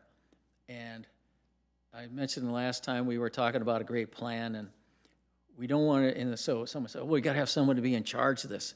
Well, that's good, but those people that are in charge got about 5 other plans that they're working on. And I believe in public transit. I believe that the city should really develop its internal transit system. I've always been pushing we can't rely on VTA. They have no money. They're hurting like the dickens. And so when people, we can take out the cars, people rely on cars, as you say. There's not a lot of the big jobs around here if you put it in there. So we can't rely on VTA. We can't rely on people not parking their cars, and that's another concern I have is, they need their cars. And I also believe in the quality of life, and if you don't take the car, you say, oh, you don't need a car, then they're parking on the street. So bottom line, see what you can do. Start with the first person you get is the enforcement, and figure out who's going to do it. And don't, if you go to the Public Works and say, you're going to be doing it, great, but follow through on it. And so I hope it becomes from a concept to an implementation to a working model, because it does have a lot of great things for it. And so that's my word to the wise. Thank you, Councilmember McAllister. Thank you, staff, for your work on this. I have been recently attempting, since I live alone and a single Pringle with no spawn of my own, to try to take more public transit and not be as reliant on my car. I understand that it is more difficult than I anticipated, and I love that we are taking steps, one, to find ways to make that easier for people structurally. That's kind of like the hope with some of these TDMs.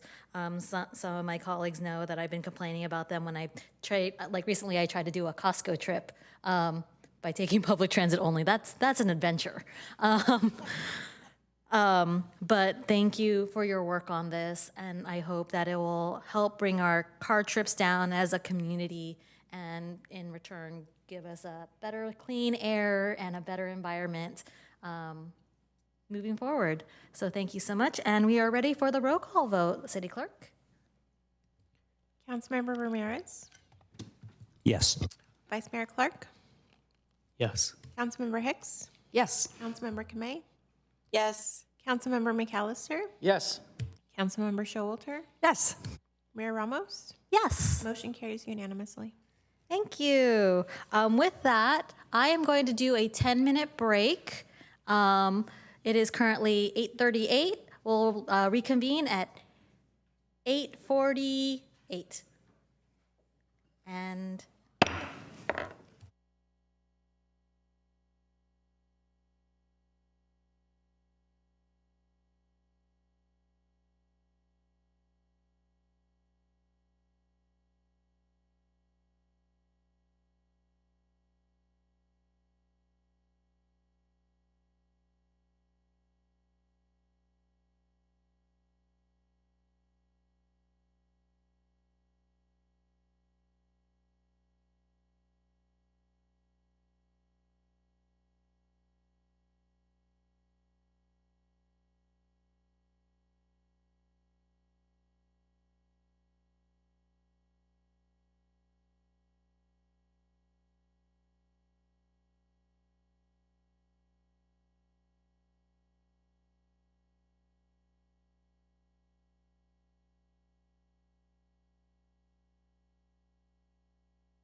All right, you guys, we're gonna start to get started. All right. We're gonna move on to item 6.2, Code Amendment to Chapter 36, Zoning Below Market Rate Housing Program, first reading.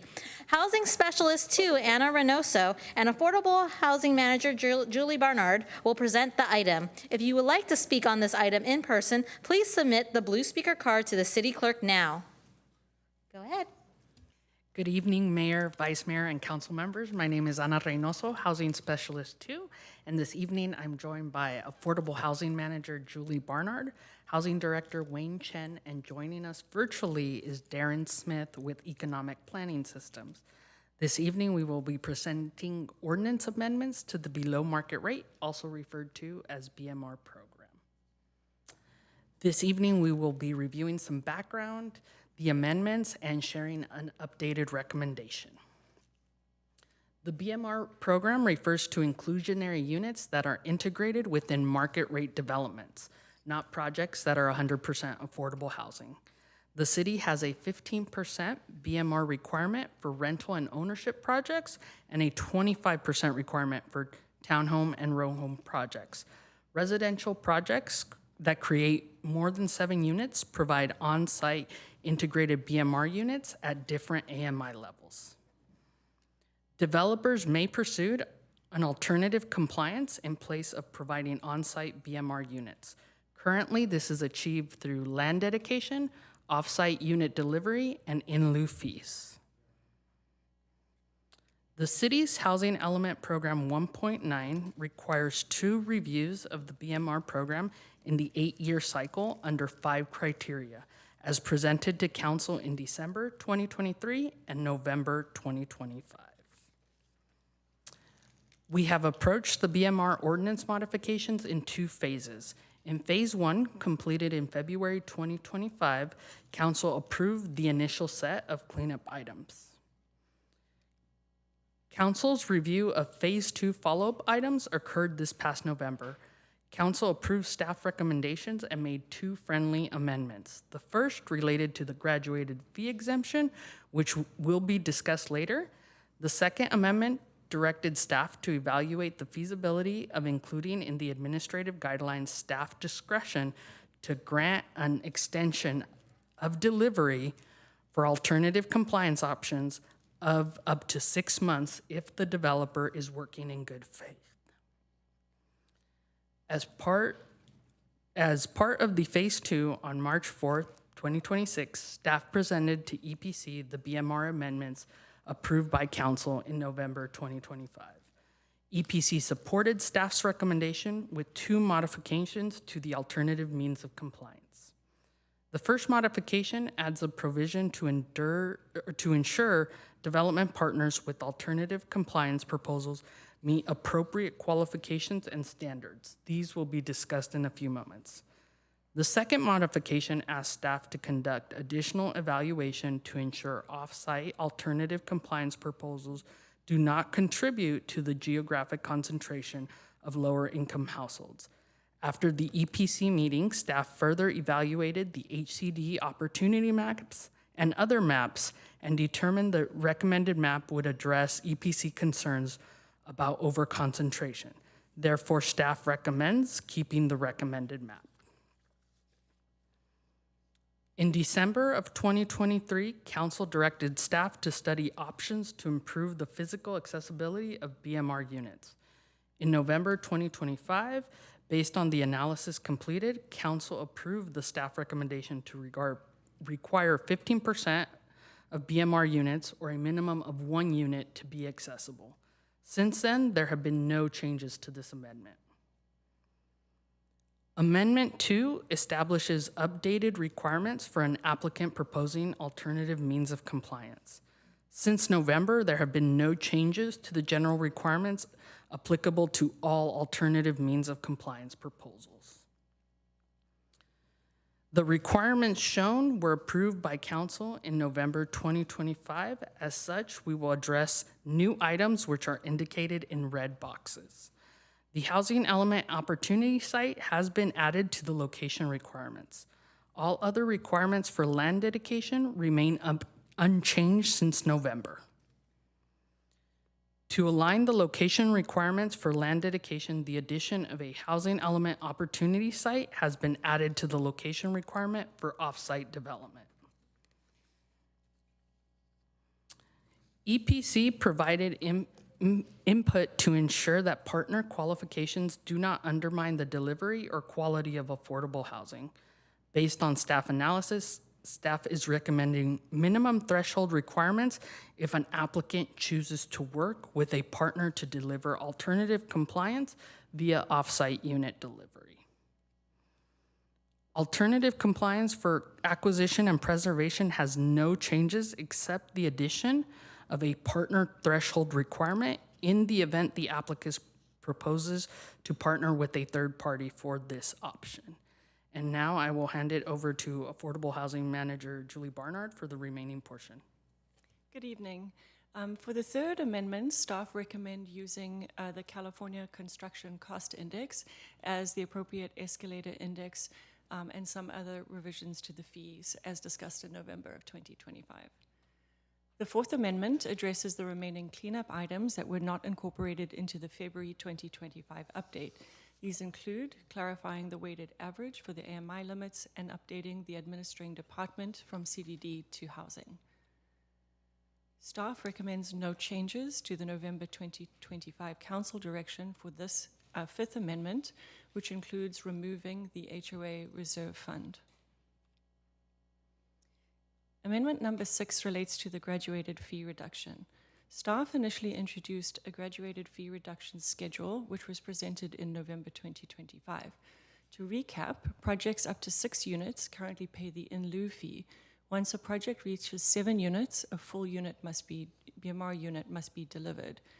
During the prior council review, staff recommended incorporating a graduated fee reduction for small projects, meaning that the more units a developer builds, up to a maximum of 6, the lower the per unit fee.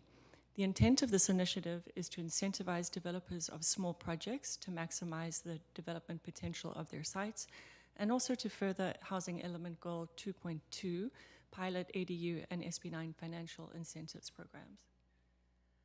At the November 2025 City Council meeting, Council passed a motion to recommend that staff analyze 2 actions. The first action was to analyze adjusting the graduated fee reduction to work proportionally with the maximum number of units physically possible for a project. In order to determine how to calculate this, staff recommends using the base densities under the general plan and zoning designations, as well as the provisions in SB 684 to establish the maximum legally allowed density. The graduated fee reduction would then be scaled proportional to the number of units that are legally allowed. This approach retains the original intent of the greater the density, the lesser the fee, but also customizes the approach to site-specific densities. The table compares 2 scenarios, the first being a project with a legally allowable maximum density of 6 units, and the second with 4. As you see here, the graduated fee reduction scales accordingly with the number of units that could have been built. To illustrate, if the developer has a site with a maximum density of 6 units and opts to develop only 4 units, they would get a 60% reduction versus paying no fees if they were to maximize the density. So therefore, staff recommends using the legally allowed development density to calculate the number of units that are physically possible for a project, and then scaling the fee reduction schedule accordingly. The second action was to evaluate the feasibility of incorporating the graduated fee reduction with maximizing the development potential of small sites up to 10 units and return to council with options. Council directed staff to review projects of up to 10 units because there are state laws that allow by right subdivisions of up to 10 units under SB 684. Staff conducted a preliminary evaluation and have determined that additional analysis is needed. We propose doing this through the low and middle income homeownership strategy, since projects of up to 10 units are often oriented towards ownership models, and then returning to council with options also in the 2028 BMR review. The final amendment amends the ordinance to allow updates to the BMR program guidelines to occur administratively rather than requiring a council resolution as currently written. Staff recommends no changes to the November 2025 Council direction for this amendment. In November of 2025, Council directed staff to evaluate relocating the BMR ordinance from the zoning code to the housing chapter of the municipal code. The intent is to better align the ordinance with the Housing Department's administration of the program and consolidate it with other housing-related ordinances such as the TREO and the MHRSO. Staff initially recommended retaining the ordinance in Chapter 36 as we could not determine how the change would impact the BMR program. Since the EPC hearing in March, staff has conducted that the relocation is feasible and would help streamline future updates. Staff therefore recommends relocation with the amendment anticipated to return to Council before the end of 2026. As a reminder, these are the seven general topics of modifications to the ordinance that Council are considering this evening. If the recommendation is approved, the ordinance second reading will occur on consent on June 9th, with the ordinance becoming effective 30 days thereafter. So finally, staff recommends that City Council introduce an ordinance amending Chapter 36 as it relates to the BMR program and the proposed amendments presented tonight, and to set a second reading for June 9th, 2026, and also to approve relocating the BMR program provision from Chapter 36 to 46. That concludes staff's presentation. We're available for questions, and we can turn it back to the mayor. Thank you. Does any member of the council have questions?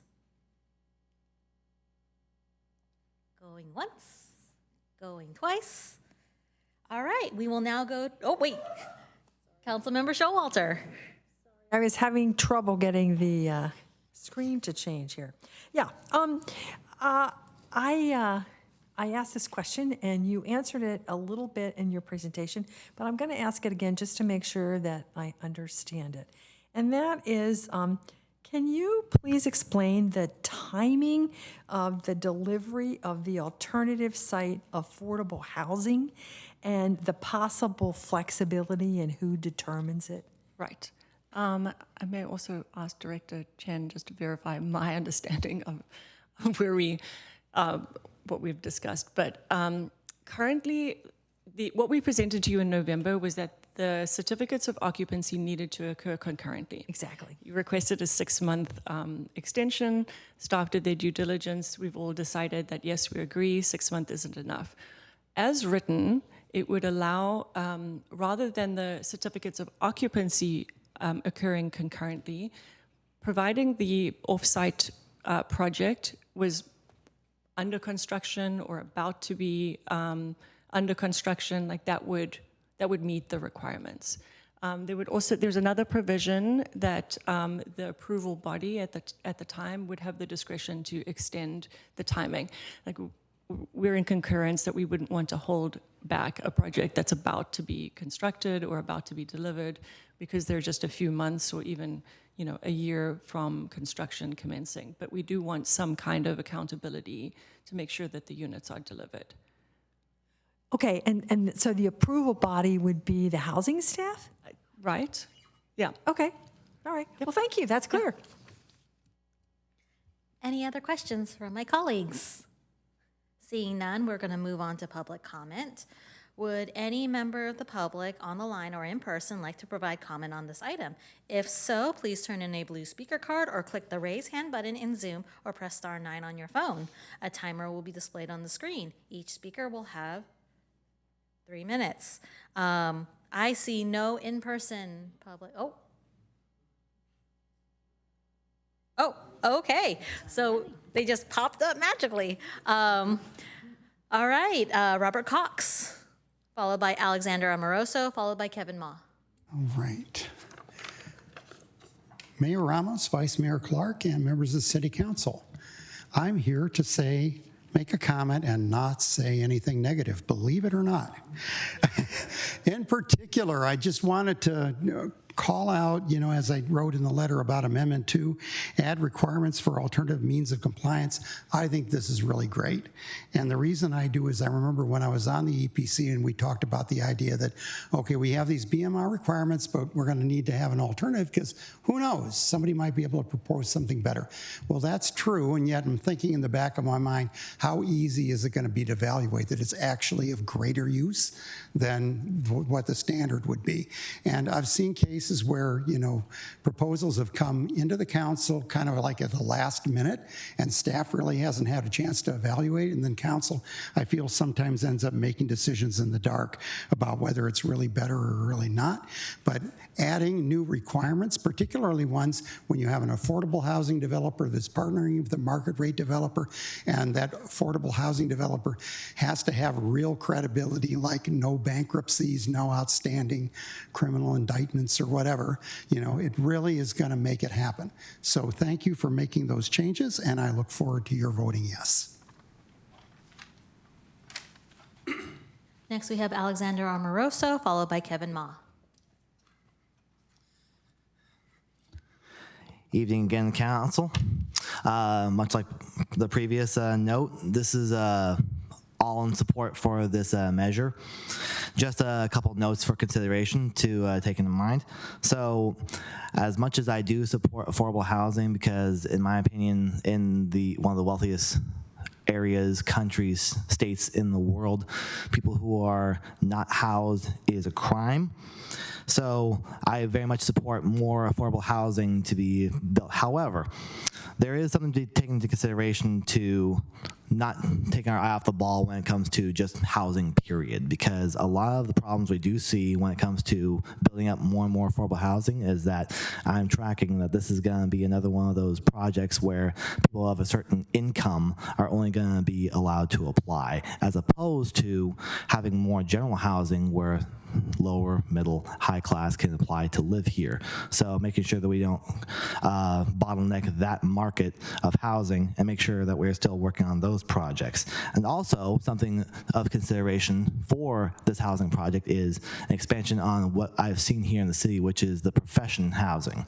So much like what we see over on Shoreline, where you have that housing for teachers and professionals, maybe we can also have some housing for tradesmen and service-based employees. So we're also bringing essential workers to this city, but also providing housing for that, which is a whole other separate market away from the general housing issue. So again, just something to consider, add to this project. I completely support it, and the only thing we can do is make it better. Thank you. Thank you, Kevin Ma.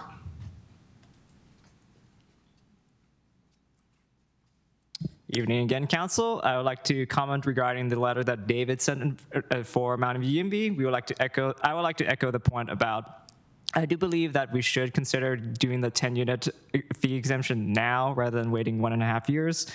There's an opportunity cost for delay, which is especially bad given there's basically no small unit development in the city at this point. You know, the last condo project, 918 Rich, is probably not going to move ahead at this point, given it's been 2 years and it's probably near expiry.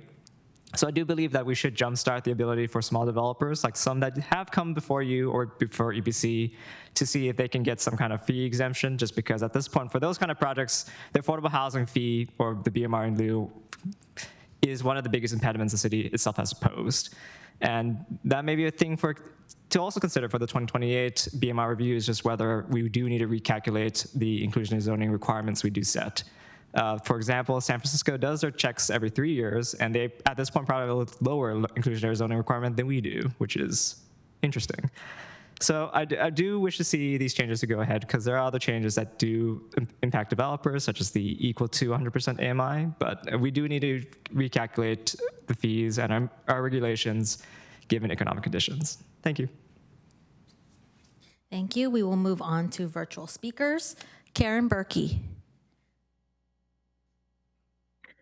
Hi, so I don't know as much about this very specifics of this BMR program, but what I will tell you is that there was a lot of discussion about new developments that would have BMR housing. I want to know if we are ever going to make existing units in other apartment complexes or condo complexes, force them to start providing more BMR or affordable housing units, because all these projects are going to get marred in permits and the building and all these things, and it's going to take years, and we need housing right now. I'm unfortunately in an apartment that, of course, we are at the 6 units or less. So not only are we not protected by the Rental Stabilization Act whatsoever, that was passed shortly before we moved here in 2020 or 2018, I'd say. And we also, you know, even if they built something that small that's new, it still looks like it's not, like there's a way for them to get around it. That's the part that I'm annoyed with. The California Apartment Association has a lot of influence, probably now and also in the past, over the housing developments that are approved in this city. And I really would like to see a bigger push from our council with this measure and others like it to push for more higher percentages of below market rate and affordable housing. Because our apartment, if our landlady, who's just a random homeowner that owns this property, if she decided to raise the rent on us and jack it up, we would be screwed. We live in the Montaloma neighborhood. Other equivalent housing is $500 to $1,000 to $2,000 more a month, and we are a one-income household with 2 children. There is no way that we can do that. So I urge you, council, to pass this measure and just try to think if there's a way to include it, if you can have staff look at it, of how can you get more BMR units added that aren't dependent on something having to be built? Why do people have to wait more time than we've already had to wait? We shouldn't have to. There are already existing units. And I know that now that the condos are exempt from that Rent Stabilization Act, guess what was built on Middlefield and Rock Street all around me? They tore down those really old apartment complexes that were more affordable, and now they're all condos that are for sale. There's no BMR. There's no affordable. There's no nothing. So there has to be more done for the existing units. Thank you. Thank you. I see no other public comment. I will now bring the item back for council questions and deliberation. Please note that a motion to approve the recommendation should also include reading the title of the ordinance attached to the report. For now. All right, Councilmember Ramirez. Thank you, Mayor. I'm happy to move the staff recommendations, including introduce an ordinance of the City Council of the City of Mountain View, amending Chapter 36, zoning, Article 14, Division 2, Residential Development Below Market Rate Housing Program of the Mountain View City Code to modify the below market rate housing program, and add Section 36.40.32 governing graduated fee reduction for small projects, in finding that these code amendments are not subject to the California Environmental Quality Act, to be read in title only, further reading waived, and set a second reading for June 9th, 2026. Ordinarily, you probably know me as a meddler. I like to make little changes. I'm not doing that tonight for either of these ordinances because staff did great work. I do have a couple of quick comments. First, I had forgotten to say in the previous item, but fortunately, Councilmember Showalter mentioned it, the inclusion of objective standards is a great improvement in a lot of the ordinances that we are now bringing to council for approval. I asked a question about how we would approve projects under a ministerial or administrative approval process using an alternative compliance option, and staff provided a very helpful response, and I think that's in part because of this concerted effort to introduce objective standards in all of our regulations, which make our regulations more robust, more defensible, more in line with state law, and this is tremendous progress. I also am very happy with the staff recommendation to return later to take this program out of the zoning ordinance and include it in the housing ordinance that we're beginning to flesh out to make it easier to amend in the future. This is, phase 2 of this work, but it's not the end of the work that we're doing on the BMR program update. So I'm very excited for additional work that I know staff will be doing over the next few years. And I want to acknowledge, I should have done this also for the previous item, just as our transportation planning staff are heavily impacted, there's a lot of important work and we don't have enough people. That's also true for housing. And I just want to express my appreciation to the director, Wayne Chen, and also your team. I wish we could keep all of you forever. I know that's not going to happen, but for as long as we're able to benefit from your work, you're doing phenomenal work in the city of Mountain View. And I just want to express my gratitude and my support for the work that you are doing. Thank you. Thank you, Councilmember Ramirez. Councilmember Showalter. Well, ditto what Councilmember Ramirez said, particularly about the objective standards. I think that this is also a way that under the state laws that have been enacted, that we continue to exert local control. And one of the things that we do locally is really create a community, a good community through our planning. And this is a way we're doing that. So I'm delighted to see it. I've been working on BMR stuff since the 90s when I was on the Planning Commission, and it's one of the things that I'm really proud of because there's been a lot of good done by the BMR funds that we have collected over the years and utilized to make quite a bit of affordable housing. So I'm really proud of this program. But it's good too that it's not a static program. It needs to change with the times. And so this is an opportunity for us to update it appropriately, and I'm really supportive of that. At the same time, I think that it's important to continue to monitor how this is, or to monitor how this is working. It's been going on for a long time, and we're making an important change here.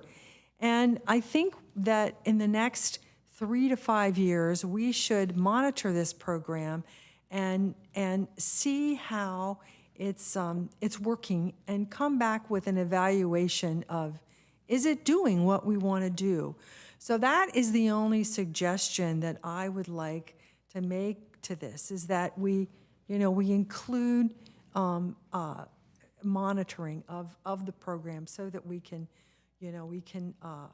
judge its effectiveness. And that would be things like, how many people were helped by the programs, how much it costs, how many units we produce. I don't think it's necessarily information that we don't have, but I'm not sure we've ever evaluated, who do we help and how much do we help. So I would really like us to kind of plan to do that the next time we do an evaluation. And then the other thing is, it seems like it's part of the program, is it's really important to make clear guidelines. And I understand that that's part of this. So that is excellent. Thank you very much. Thank you, Councilmember Showalter. I believe we have a motion by Councilmember Ramirez and a second by Councilmember Showalter. I believe, Councilmember Ramirez, you still have to read the items. Did you already read it? He did already read it. I must have blanked out on that. But we are ready for a vote. City Clerk? Councilmember Ramirez? Yes. Councilmember Showalter? Yes. Councilmember Hicks? Yes. Councilmember Kamei? Yes. Councilmember McAllister? Yes. Vice Mayor Clark? Yes. Mayor Ramos? Yes. Motion carries unanimously. Yay. Good votes today, you guys. All right, we are now moving on to item 7, council staff and committee reports. Do we have any council staff and committee reports? I'm seeing none. Oh, sorry, Councilmember Showalter. Just a quick one. I want to share that I attended Stanford's Sustainability Forum on April 29th and May 1st. And it was the first day of it was the Sustainability Summit of the Door School. And it was kind of, the Door School of Sustainability was founded 7 years ago, and this was kind of a celebration of that founding and description of what it does. And I was just blown away. It really is a very comprehensive and powerful program on so many levels. And I look forward to us, you know, I knew that we do have some fellows from Stanford and we do some research from time to time, but this was just really a wonderful thing to be able to take part in, and one of the advantages of kind of living here. So, and the one on Friday was about data centers and what their impact will be, and particularly on power. So that was in line with my representation of Mountain View on Silicon Valley Clean Energy. Thanks. Thank you, Councilmember Showalter. Vice Mayor Clark. Very briefly, I'm also required to report that I attended the Data Center Summit at Stanford on May 1st, Friday, May 1st. Oh, cool. All right. I'll just mention briefly, April 30th, we had CNC, a grant meeting reception. So those recommendations will be coming toward you all very quickly. Then on May 1st, there was the Cuesta neighborhood meeting to talk about when we met with the residents about the water main incident. May 2nd, I did opening remarks for the Multicultural Festival and was joined by Councilmember Kamei as well, with her lovely children running around learning culture. And then May 6th, we had a CPPC meeting. May 7th, I was actually a judge for the Los Altos Mountain View Community Foundation event. They awarded a united effort with a $25,000 check for their work. And their theme was Live Where You Work, and how do we do that? And then on May 8th, I introduced Congressman Liccardo for the Leadership Mountain View graduation. I see a hand from Councilmember Kamei. Thanks, Mayor. I completely forgot that I need to report that I attended our council transportation committee meeting last Tuesday, May 5th. And then I attended one day of the 2-day Making Democracy Work and Welcoming Cities convening at Stanford. It was great to see members of our staff there talking about what we can do to be a welcoming city. Thank you. Thank you, Councilmember Kamei. And with that, the next City Council meeting will be held on May 24th. This meeting is adjourned at 9:29 p.m., which is the earliest I've ever adjourned a meeting. Woo!